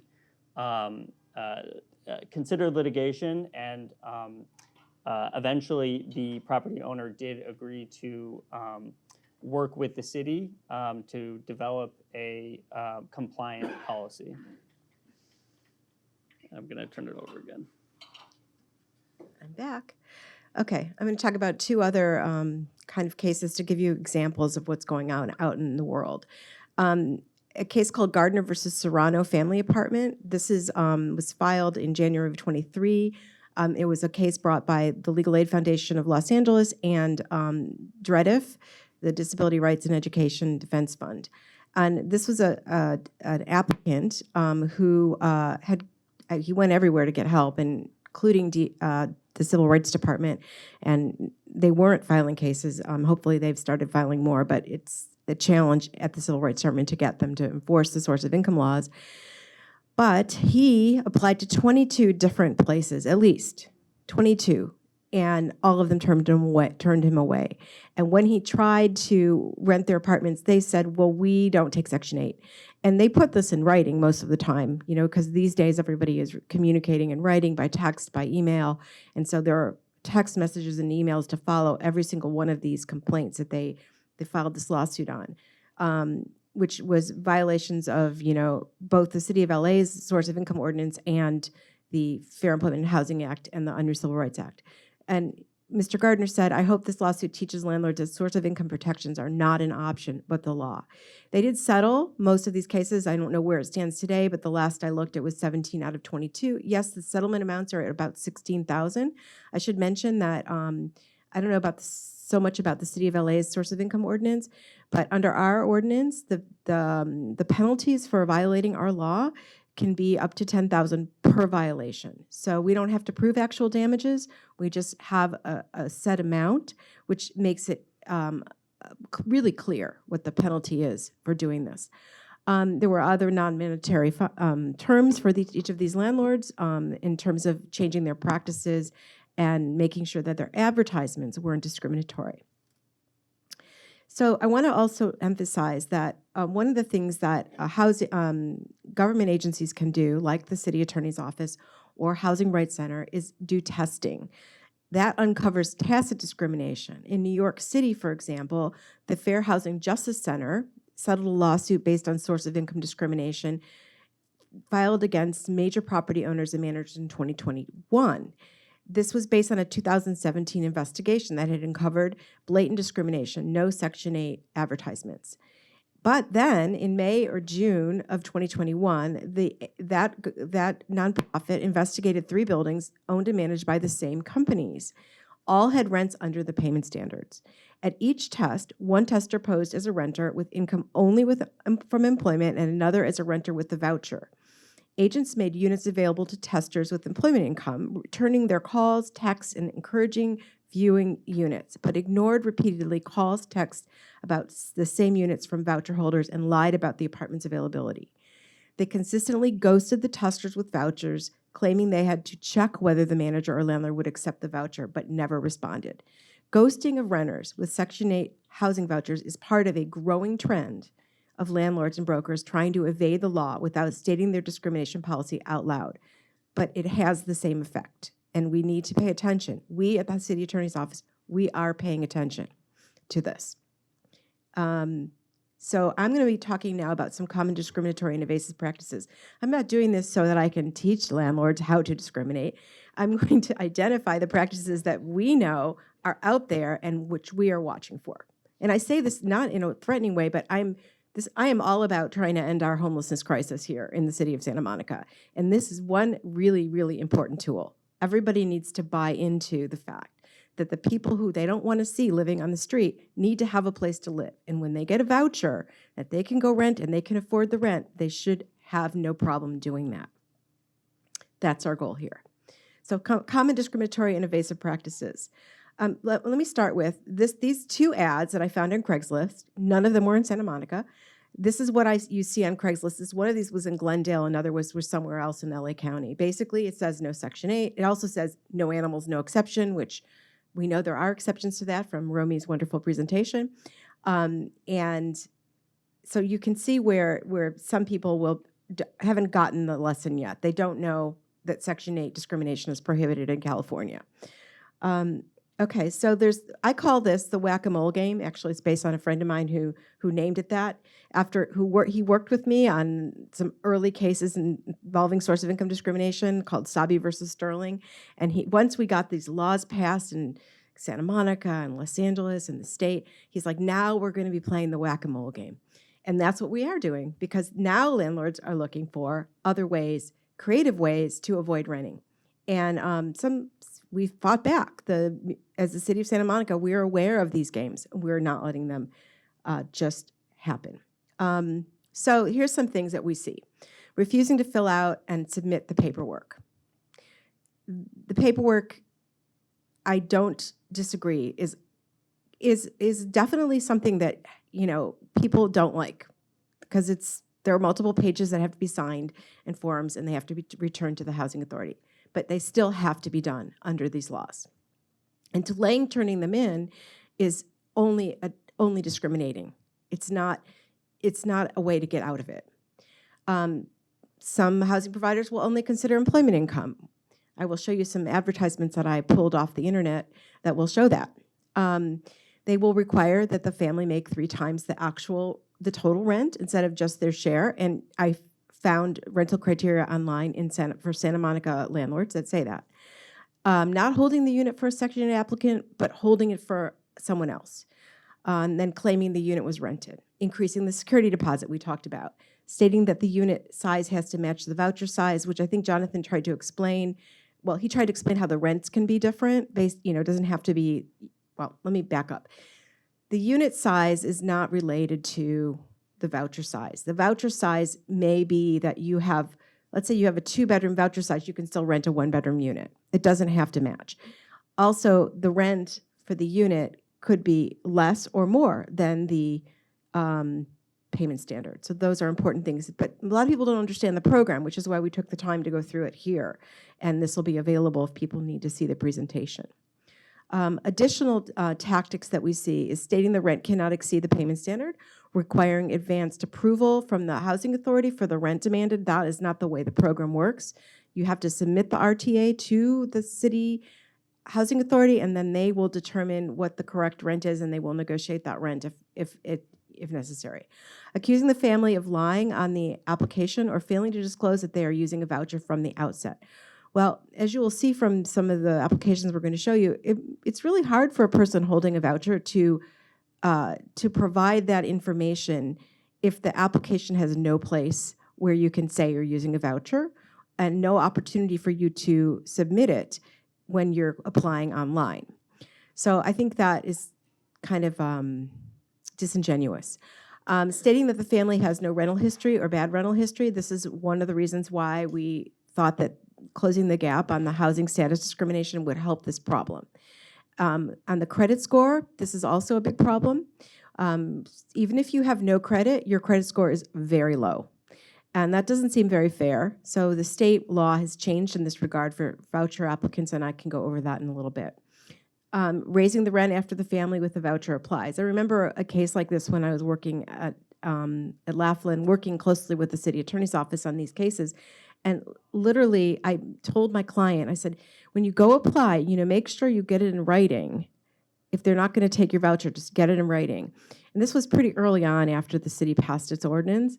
And this tenant got it in writing. We don't take Section A. And she came back to us, filed a complaint with the city attorney's office, and sure enough, they accepted it. But then they said they didn't accept it right away. They raised the rent, the asking rent. And then we knew, this is obvious. You can't raise the rent to avoid this.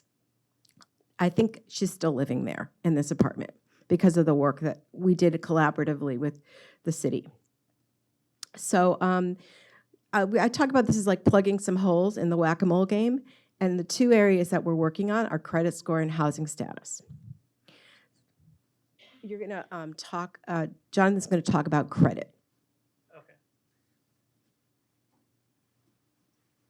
All right, so I think I mentioned in that case that I talked about earlier with the gentleman who had been denied based on credit score. There has been actually a new law passed. So we were enforcing this prior to the new law based on the source of income discrimination law.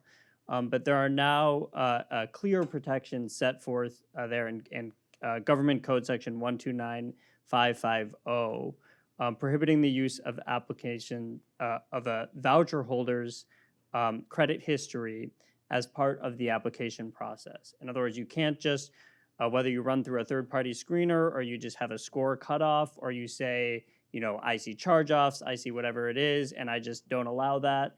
You can't use that to refuse to rent to a voucher holder.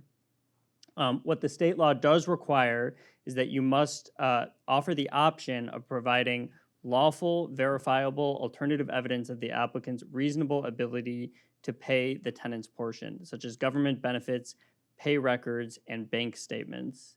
I'm going to get more into the specifics of that in a moment. And you have to offer additional time to provide the information, and the housing provider has to reasonably consider that. Okay, so a housing provider considering credit should undertake a holistic evaluation. And again, we're talking about with respect to people using a voucher, whether that's a Section 8 Housing Choice voucher or those other vouchers that we discussed. And so I want to go through each of these because I think it is important. They should consider the portion of the rent to be paid by the tenant. Again, in that example that we had, the tenant was only paying $12. So if you think about what is the purpose of credit, is for the owner to be able to evaluate the financial risk. And so in that case, one way to think about it is that all of the rent except that $12, so let's say it's like $2,000, virtually guaranteed to be paid every month by the housing authority. And that credit risk really only applies to that $12. So you can see very clearly there that it would not be reasonable to reject that applicant based on credit.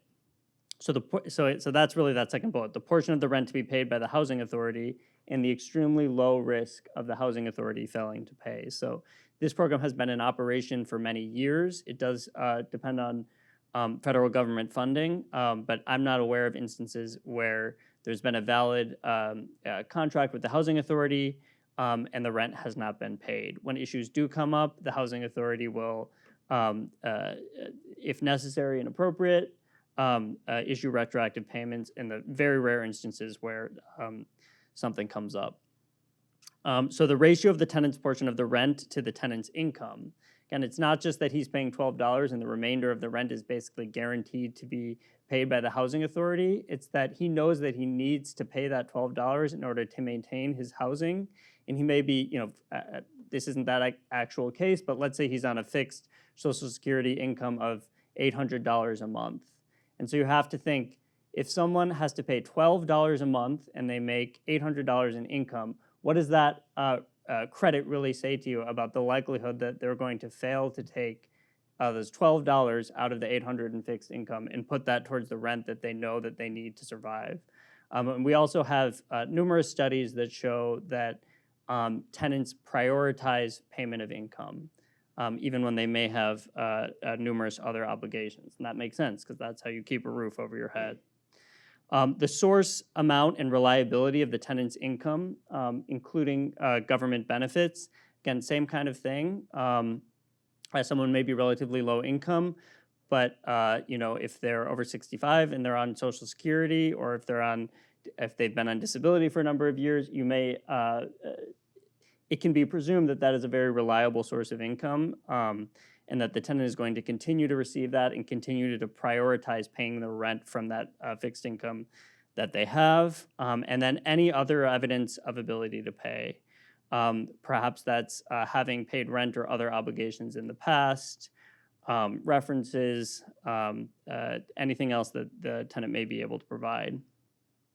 And so a housing provider should fairly consider the total financial risk, taking into account that extremely low risk of default by the housing authority for their share of the rent, which may be most of the rent. And again, we're talking about treating voucher tenants the same as non-voucher tenants with respect to the risk of non-payment. And so it may be challenging to understand that someone may have a credit score or charge-offs or other things that may indicate challenges. But let's say, again, their rent is $12, and that really, you can only infer from the credit score that there may be some challenges paying that extremely small portion. And then, you could do some kind of calculation and you could say, over the long term of this tenancy, what is the financial risk to me? Now, maybe you have someone with a much better credit score who's going to be personally responsible for 100% of the rent.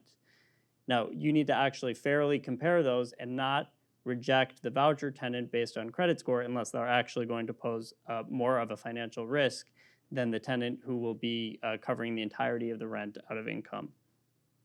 And again, credit is only potentially relevant to the tenant's likelihood of payment. All of the other factors that we discussed are also relevant, as is the fact that it's well known that tenants will prioritize payment of rent. Okay, so with respect to credit, policies or practices that would violate California law. Application of a blanket inflexible requirement or cutoff based on credit score or other metrics shown on a credit report. And we do see this, either it's directly in the policy or they're running it through some kind of a third-party screener that just automatically spits something out. It says you have 2 charge-offs, okay, you're rejected. Or your score is below 700, you're rejected. And that would not be a lawful policy under state law or the source of income protections.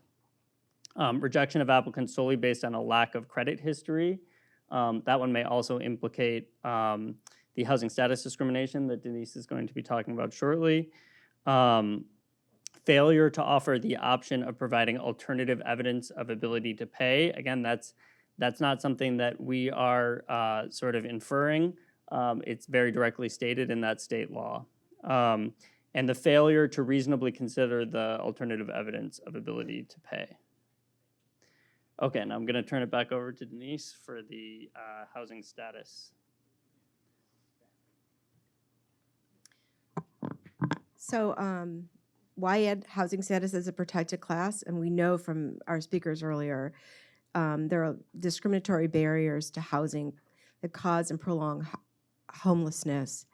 And there's discrimination in seeking housing, including denials because of rental admission policies that require a recent history of residing in housing or having rental references. Landlords get around the voucher discrimination by discriminating in other ways, including on this point. Applicants without a current address, rental history, landlord references, or credit history are frequently unable to use their vouchers, and which is the number one vehicle for escaping homelessness. And this is in the National Law Center on Homelessness and Poverty, a 2018 report entitled "Protect Tenants, Prevent Homelessness," and this is one of the number one recommendations to address homelessness. And it's an interesting report to read. So Washington, D.C. was the first jurisdiction to pass a housing status discrimination law. They did that in 2022. Their law is a little bit different than ours, as you're going to see. But if you're interested in reading about that, the D.C. law, you can pull that up. After 2 failed attempts, D.C. Council passes law to make homelessness a protected class. So on January 23rd, 2024, the City Council in Santa Monica passed an ordinance that added housing status as a protected class to its anti-discrimination ordinance. It's in Chapter 4.28, and housing status is defined as currently or formerly experiencing homelessness, currently or formerly living in transitional, temporary, or shelter housing, or lacking a residential rental housing history. I'm sure some of you know people who may couch surf or who've lived with their relatives even, and then now they want to go off on their own, or they don't have anybody they can use as specific landlord reference. So we added housing status to protect them, this discrimination category. And but there is a caveat, which is that the ordinance allows the landlord to offer an option to either use their rental history or to allow the applicant to provide a lawful, verifiable alternative evidence that the applicant will be a reliable tenant. That could be a personal reference. Now, I understand that may, for some landlords, seem strange because they've never really done that before, but we're looking for solutions to help people who have unstable housing histories to get into housing. The landlord still has the ultimate discretion, but that will also be looked at if there's as to whether or not discretion was really used in a way that was fair and reasonable. If the applicant elects to provide this evidence, the landlord is supposed to provide a reasonable period of time to do so. Now, what is a reasonable period of time? I think I do have an example where someone thought it was 3 days. I think that might depend on the process. I understand that that in a market that's going very fast, where there's lots of applicants and units are going quickly, that you can't probably give someone many, many days or weeks to provide that, but would depend on the specific circumstances. What is reasonable? How much time do you give other applicants to provide their information? So anyway, that will be an interesting thing to see how that plays out. So we also have, housing status is protected class in California for purposes of government agencies. I want to point this out because I think that it's coming in the future, that there will be housing status protections on the state level. We don't have that yet for the private sector, but we do in Santa Monica, and we're the first jurisdiction in California to do that, and we'll see how that, if that helps with our homelessness problem. So now we're going to do this interesting exercise. Test your knowledge. So I went on the internet and I found a number of rental criteria, documents showing the rental criteria and applications that I know were utilized in Santa Monica based on who the management companies were. I'm not going to disclose the names of any of these companies. I'm not interested in making this difficult for people. But I will say that when we get a housing complaint that involves source of income discrimination or other related discrimination, we will look at the advertising that the landlord is using and their applications and see whether they're expressing any preferences against person based on a specific class like source of income. So it's important to make sure your applications and your rental criteria meets the requirements of the law. We're happy to work with any housing providers who want to run their information by us and work with you on that. We have worked with other housing providers and are currently doing that. And we want everyone to comply. Because for me, the first thing, it's hard enough, as you've heard today, for a person to be unhoused. Then they get a voucher, and then they have to go, while they're trying to find a place to go to the bathroom and time to, a place to sleep, they have to go apply for a unit with the voucher. All of that's really difficult, right? When they get there, they go online, and the first thing they see is list your address, list your previous address, show us that you have 3 years of employment, no place to put your voucher. There's a barrier right there at the application stage. Many people will just walk away because they don't have, I'm not welcome here. That's how they're going to feel. So let's look at the first, Jonathan's going to come up and talk with me also, and we'll go over. So I'm going to ask people to read this first rental criteria example, and raise your hand if you have, if you identify anything on this. This is real. Anything on here that is seems wrong, based on what we discussed today. Can we make it bigger? No. I think you have to, for this one, it's light. You might need to come up closer if you want to see it, or I can read it. Would you like me to read it? Okay, it says rental qualifications. Pets policy. No dog, cat, bird, other domestic pet or animal of any kind may be kept on or about the rental premises. Rental history. Applicants shall have a minimum of 1 year's accumulated rental history or ownership of primary residence in their own name. Evictions or judgments will not be acceptable. Income requirements. Applicants shall be at the same job or within the same industry for 1 year or more and gross 3 times the rent. The job and income must be verifiable. Applicants' other monthly obligations will be taken into consideration when determining applicants' ability to pay the rent. The 3 times the gross income requirement does not apply to Section 8. Applicants, please contact our office for additional details. Credit history. Applicants shall have good credit. Credit reports with collection accounts, liens, evictions, judgments, bankruptcies, or repossessions will not be accepted. Applicants with no credit history may be required to have a cosigner. And I think that there's another page here, which I will go to ensure swift processing of your application.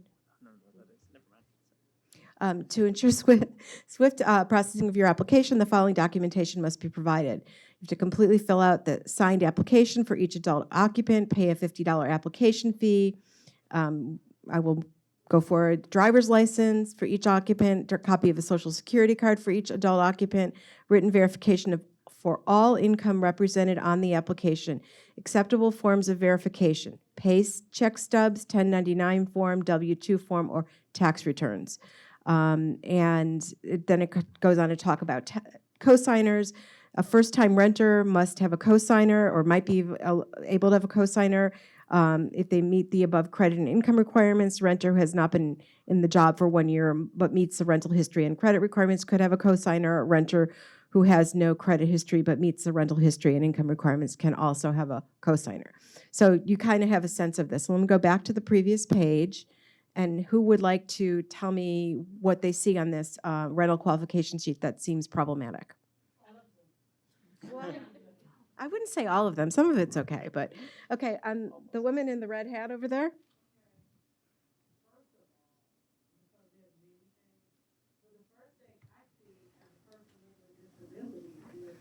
If that person has some type of service animal, right out the gate, that's the problem. Because you are excluding people from being able to bring a service dog. Because it says no dog. Right at the top, there's no dog. That's problematic. In addition to leaving us. So I should say, a reasonable accommodation is an exception to a rule, policy, or practice. So technically, it's probably not illegal to say this, if that's your rule, policy, or practice. But when someone makes a request for reasonable accommodation, you need to make an exception to this rule. What I would object to, and I have another example, I think, where it says of any kind and no exceptions. Okay. That would deter someone from potentially applying or requesting a reasonable accommodation. But you're But right. as a disabled person, when I saw, so then you kind what we want is people to feel welcome, and with their reasonable accommodations in tow. Okay. Also, service and emotional support animals are not considered pets. That's true. They're not pets. So, it says or animal though. So, it would make someone think that any animal, whether they're a service animal or not, isn't allowed. Town? Going to income requirements, it says gross 3 times the rent instead of the tenant portion.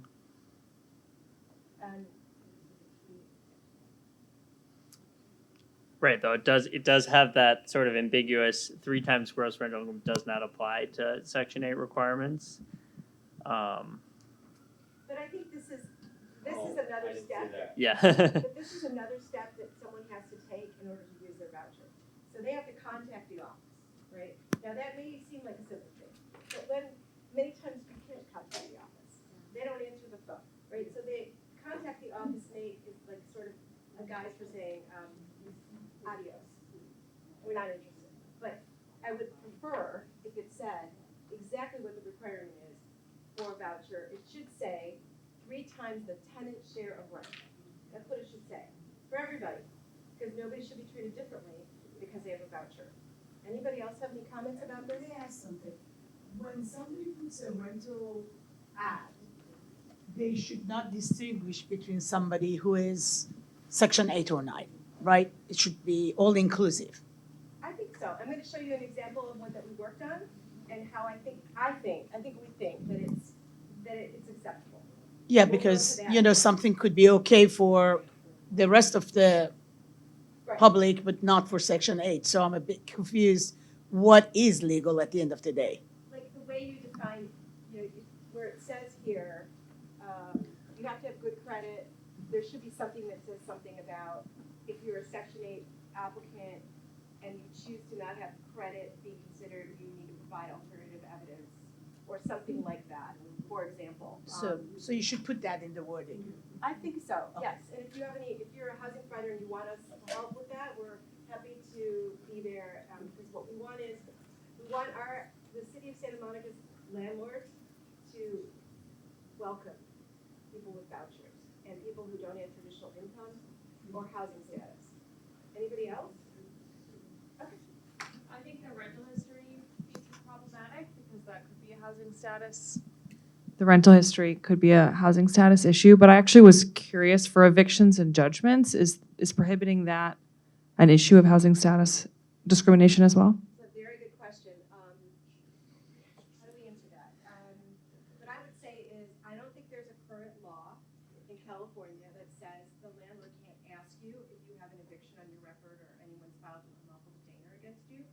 The records are sealed by the court, except when the landlord prevails, and I don't need to go into all of that, but basically, I think it would be a good law to have where this information is not something that is out right there. But I understand why landlords will want to know about eviction histories. I do understand that. A lot of times people have evictions filed against them that are not meritorious, and it gives them a big black X on their back that no one's going to rent to me. So, it's a problem. And when the application says, has an eviction case ever been filed against you? Yes or no? We don't want people to lie on the application, and often you can't lie because you have to say, under penalty of perjury that the information is correct. So what do you do as an applicant? It's a problem. I don't have the answer to all the problems here, but we're working on them one by one. Maybe we'll get to that next. But thanks for pointing it out. The renter declares themselves that they've been evicted. The renter can do that. You can ask. There's nothing that says Actually, you can't don't need. ask. I'm being very honest with you here. You can ask, right, Jonathan? You can ask about evictions. Yes. I don't like it that you can ask about evictions, but you can. At this point, yeah? I'm having trouble hearing you. Oh, we go back to the. The Oh, mic. okay. I said, you can ask about evictions and judgments. I may not like that, but you can. Denise, I'm sorry. I have a question. Do you think it would be discriminatory to have a separate Section 8 application? So in other words, if somebody came in and wanted, right, right at the get-go to have an application as a Section 8 tenant versus a non-Section 8 tenant? Do you think that would be discriminatory?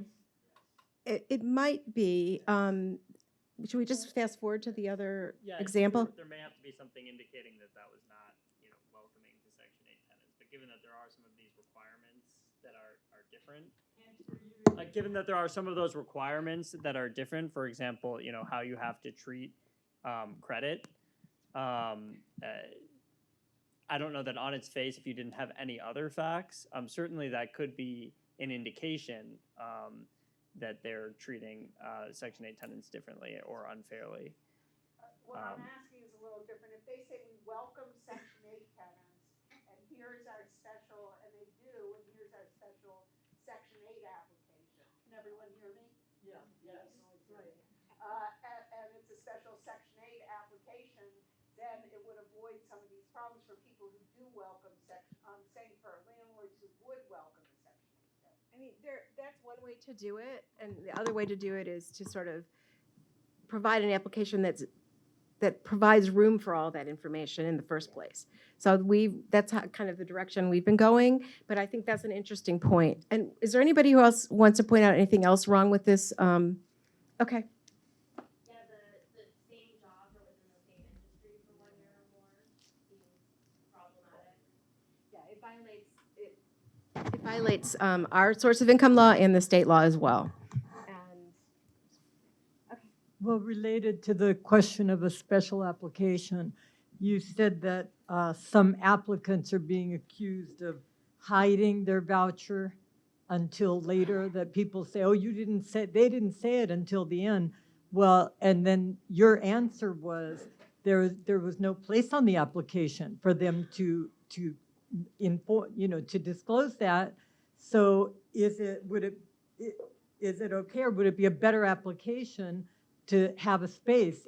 Do you hold a voucher? Have that on the application form, right? So it's transparent from the very beginning.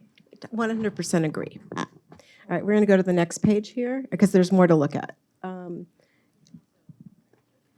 Okay, I'm going to go forward a little bit. Here's another example that we found online. It's a real example. I would, anything anyone wants to point out about this application, if you can read it.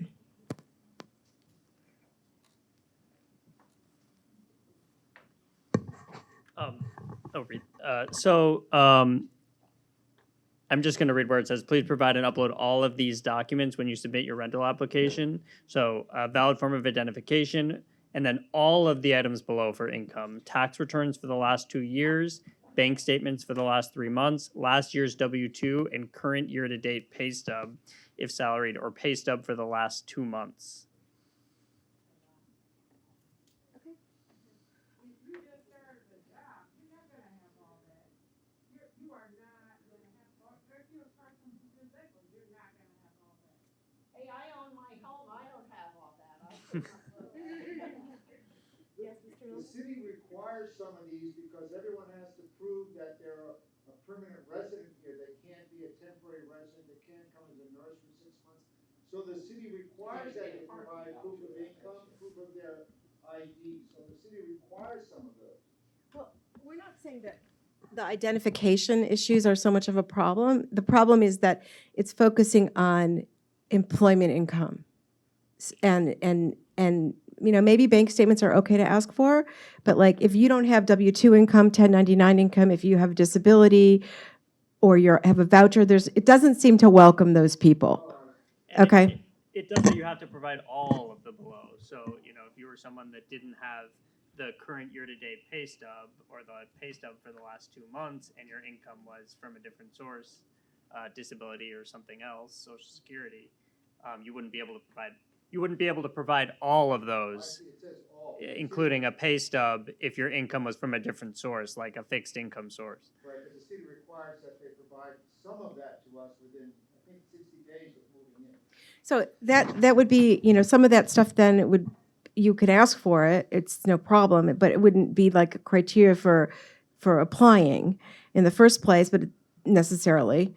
I mean, That should be their principal resident. right, I understand that. We're not really focusing on that, No, but but I don't want. I I don't wanna be. Go ahead. Jonathan knows it's illegal to engage in the conduct he's speaking of, and if we don't ask for it from the outset, then the lawyers in this room know we're engaged in an unlawful campaign. Jonathan knows that. That's what he's asking about. He wants to obey the law. Yeah, I think you're referring to the medium-term rental ordinance that requires you to provide certain kinds of proof that that's going to be, where they're going to be residing for a year. I don't recall exactly all of the items that were required there, but I don't believe that requires you to provide, all of a set of documents, including pay information or including pay stubs from employment income. And so that's the point, the limited point that we're trying to make here is that it's a source of income discrimination violation if, in order to apply, you have to show employment income or proof of employment income. And I think part of the point of this too is it's that maybe that isn't how this was designed. It wasn't necessarily written to only capture people with employment income, but when people are writing these things, they're not thinking broadly about the other types of income people might have. And if you don't have one of these sources of income, you might read this and think, well, I can't even apply. So I've seen like an application that says, past job, prior job before that, and it doesn't list any space to list, Social Security, disability voucher, whatever, other sources of income you might have. All right, go ahead. That's generally the fact that you apply online and upload all these documents. It assumes that someone who has the ability to do that, the efficiency to do that. And that may be a disability access. She said that this presumes someone has the ability to upload the information through the internet, and the knowledge, the ability, the equipment. That's an interesting point, and I think access issues are important. And when it comes to, the internet isn't, most people use the internet, but not every single person. So that is definitely a potential disability-related issue. You'd have to be able to call the rental, the management company and say, I'd like to apply in a different way. And if they didn't offer that to you, then I think that might be discrimination based on disability. But that's why we also have social workers that help some people with these applications. And, access is a really important thing. So thanks for bringing that up. I'm going to go to the next slide because we're going to run out of time at some point. This is a real example. Which we ultimately got corrected. So if you just take a look at this, you can see some of the same problems that we just talked about, right? You had to have a good credit history of 700 plus. I kind of feel like 700 is really high credit score, but I'm not going to say that, it's against the law for a non-voucher tenant applicant to have to have a 700 credit score, but it definitely is very high in this world. But some of the problems with this are that it also talks about 3 times the rent and a 1 year at the same job and so on. Okay, I'm just going to show you to save time so we have time for other questions what the corrected version looks like. So now you can see the definition is much broader. Applicant shall have a lawful and verifiable source of income, which includes but is not limited to employment income, savings, government benefits, and lists a bunch of them, pension benefits, retirement benefits, investments, savings, third-party financial assistance. Each applicant must earn a gross income from all lawful verifiable sources of 3 times the applicant's share of rent based on the aggregate income of all persons proposing to reside together, which is from the state law. So that would cover people on Section 8 and people not on Section 8.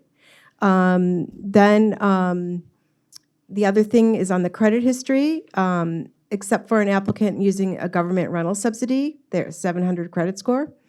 And then there's the credit reports, and then there is the opportunity to provide, should the applicant choose to provide an alternative to credit history, the applicant shall have 3 business days. I don't know if 3 business days is enough, but it's certainly better than having your credit score be relied upon. But that seems to be a better rental criteria than what we saw before. Just to give you an idea, this is an example of an application that I saw online. Nowhere on this application does it say anything about other sources of income. It talks about present employment and your current address. I don't think this is very welcoming to people with vouchers or people who have, unstable housing history. But that would be an example of what that looks like. Nowhere here could you tell someone that you have a Section 8 voucher.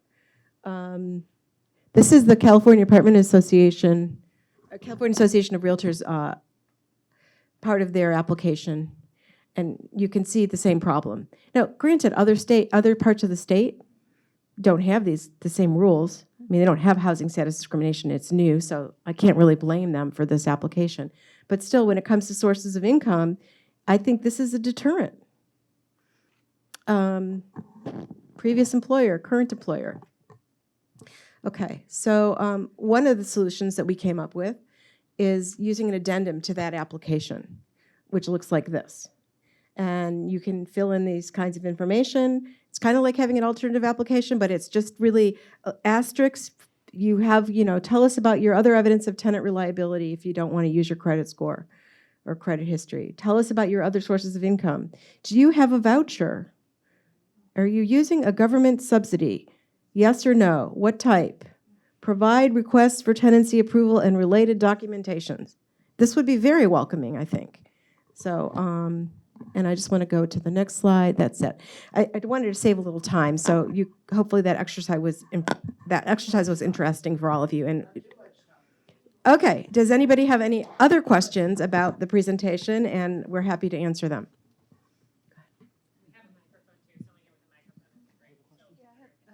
Two questions. I missed the first part, so I don't know if you already talked about this, but one question is, who pays the security deposit, and what happens if it's left in a big mess and the security deposit doesn't cover all the damages? Who is responsible for that? Because in my mind, if I'm renting to somebody under Section 8, they don't have money if you need to have them pay more than the security deposit if there's a lot of damage to the unit if they move out. And then the other question is, as an owner and you want to do the third-party credit check, can you still do that on the regular person who's not under Section 8? And if you want to do it for Section 8, you still can do it, but you have to, again, allow for the different situation. How as an owner, do you go about this?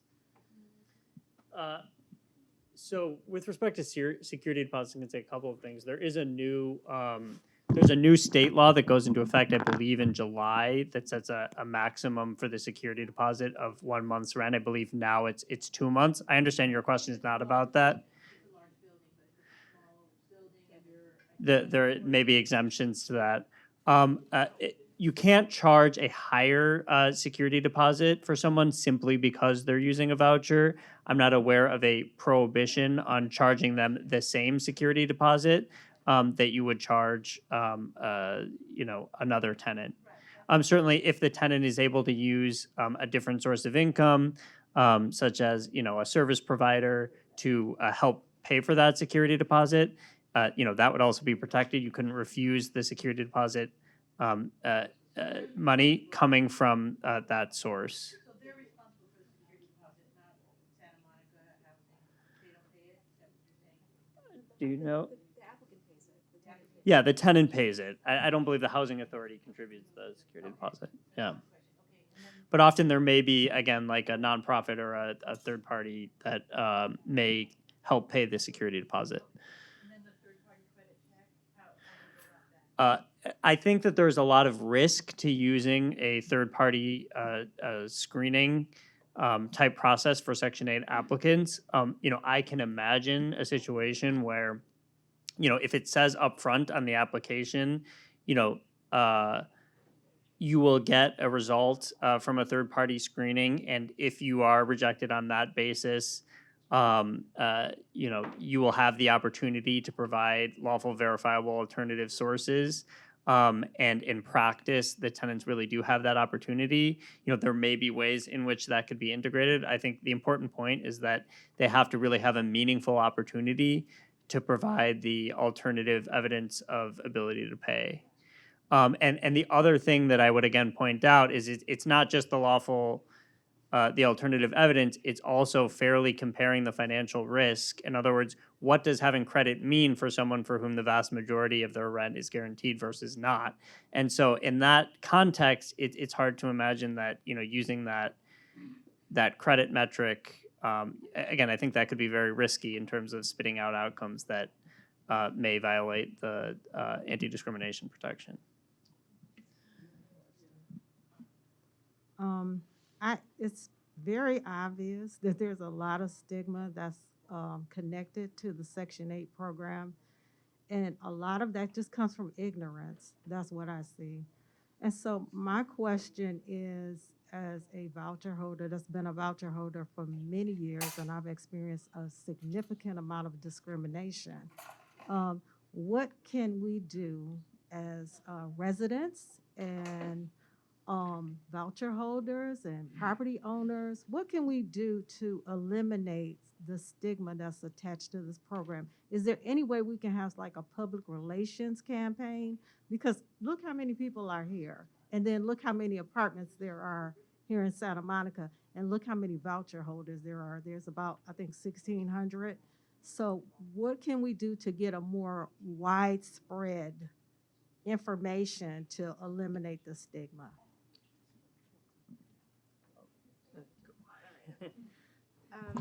I love the idea of a public relations campaign.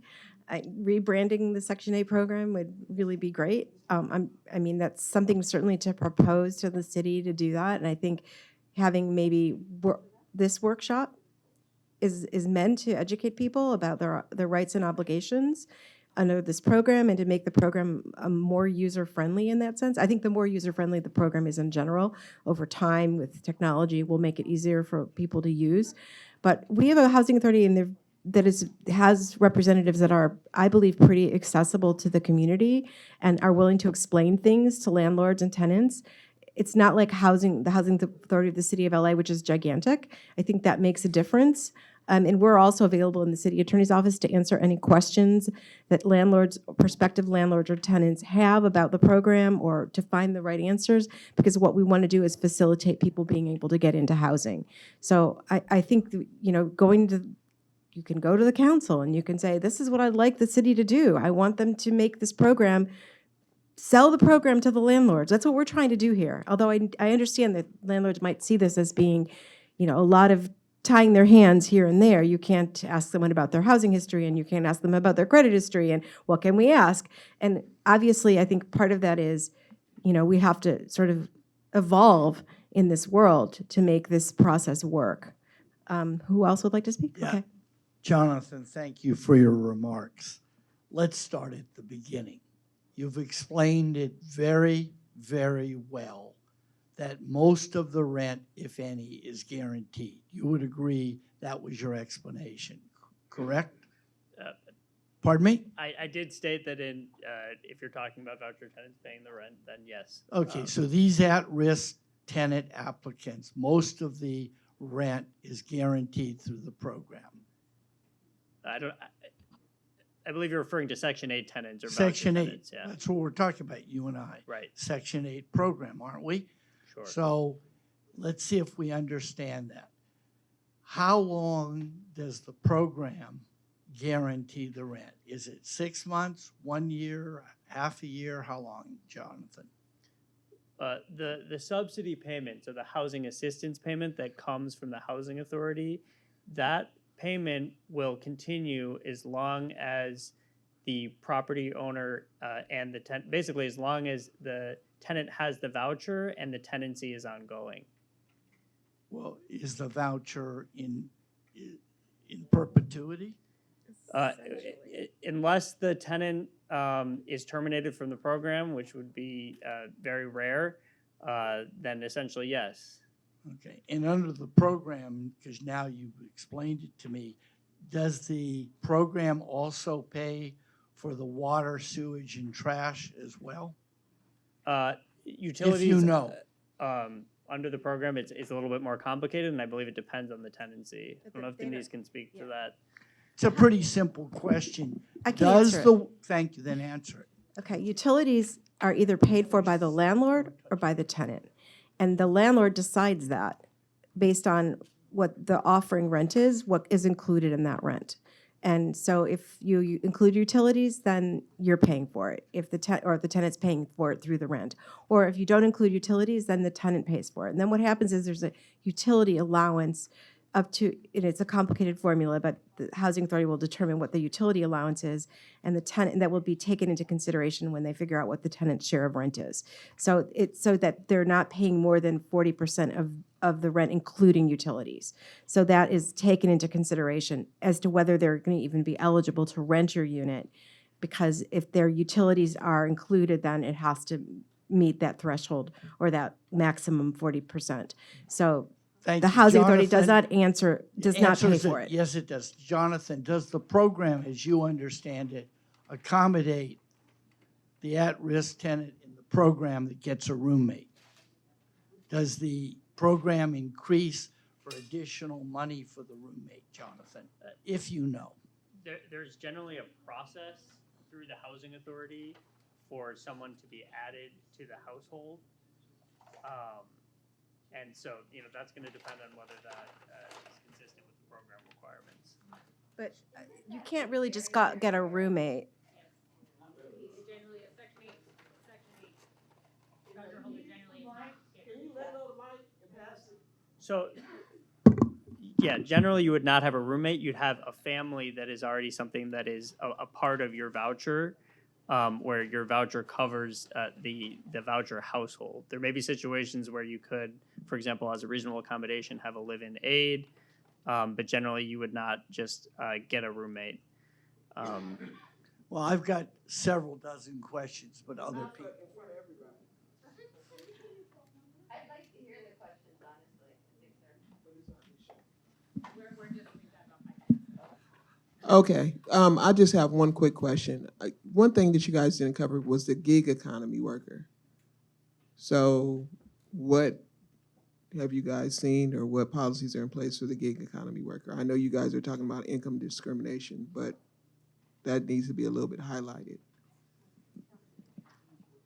I guess the point is that any source of income, whether that's employment income with a W-2, whether that's a 1099, whether that's gig economy, whether that's social security benefits, any type of, any source of money coming to a person that they use to pay their rent is a lawful, verifiable source of income, and there should be no barriers to any person renting because they get their income from a particular source. Thank you for that explanation. The reason why I asked that, because gig economy workers do not have a check stub. They do not have pay stubs. So all they can give you is a screenshot. And that should be enough. Right. When we say lawful, verifiable source of income, the point is it doesn't have to be your W-2. It doesn't have to be a tax return. It's any sort of documentation. Lenders can require some sort of verification of the income, so it's not simply self-reported, but as long as it can be verified in some form, that should be sufficient.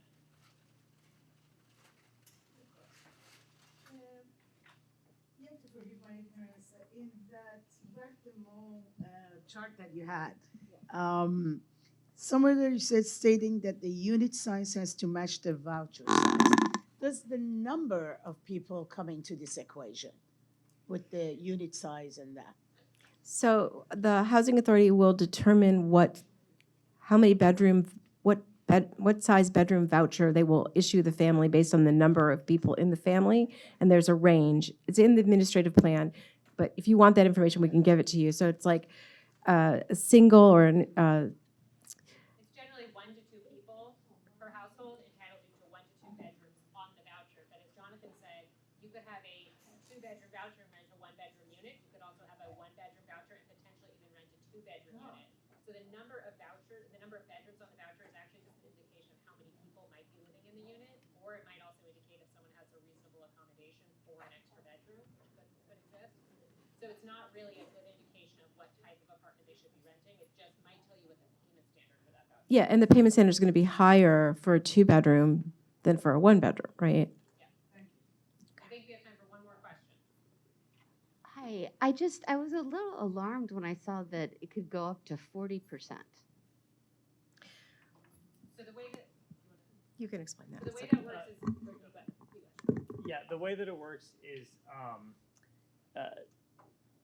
so when they're, sorry, the tenant pays 30% of their income, and the rest is paid by the housing authority. But if the rent is more than the payment standard, and that's the maximum subsidy that the housing authority can pay, then the tenant, if the unit is just a little bit above the payment standard, the tenant can pay the difference. So they pay 30% of their income, and then they pay, a marginal amount more up to the point where they would be paying 40% of their income. No, the programs had that forever, as far as I know. I should also say that that's the first year. After the first year, the tenant's proportion of rent can go up. So if the rent goes above the payment standard, they can stay there, and they could be paying 50% of their income, or, not that we like that, but before our payment standards were increased, people were paying a lot more than 30% or 40% of their income to rent, because as rents go up, yearly. And it should also be noted that if you're in a rent-controlled unit with a voucher, your rent increases are going to be what the rent-control rent increases are. In case people didn't really, I don't know if we mentioned that, they're going to be the same rent increases. If you're in the affordable housing program unit, your rent increases are going to be the same as under that program, marginally per year.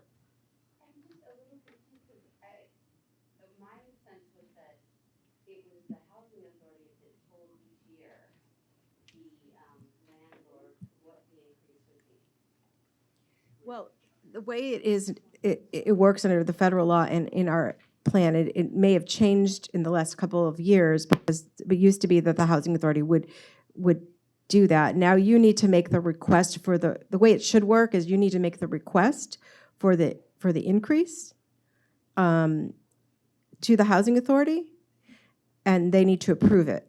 And you can do that once a year, usually at the recertification time frame. There's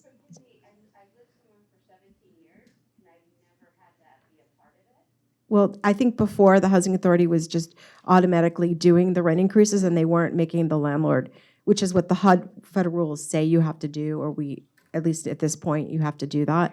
You can't just impose the rent increase. You have to go through a process where the landlord requests it.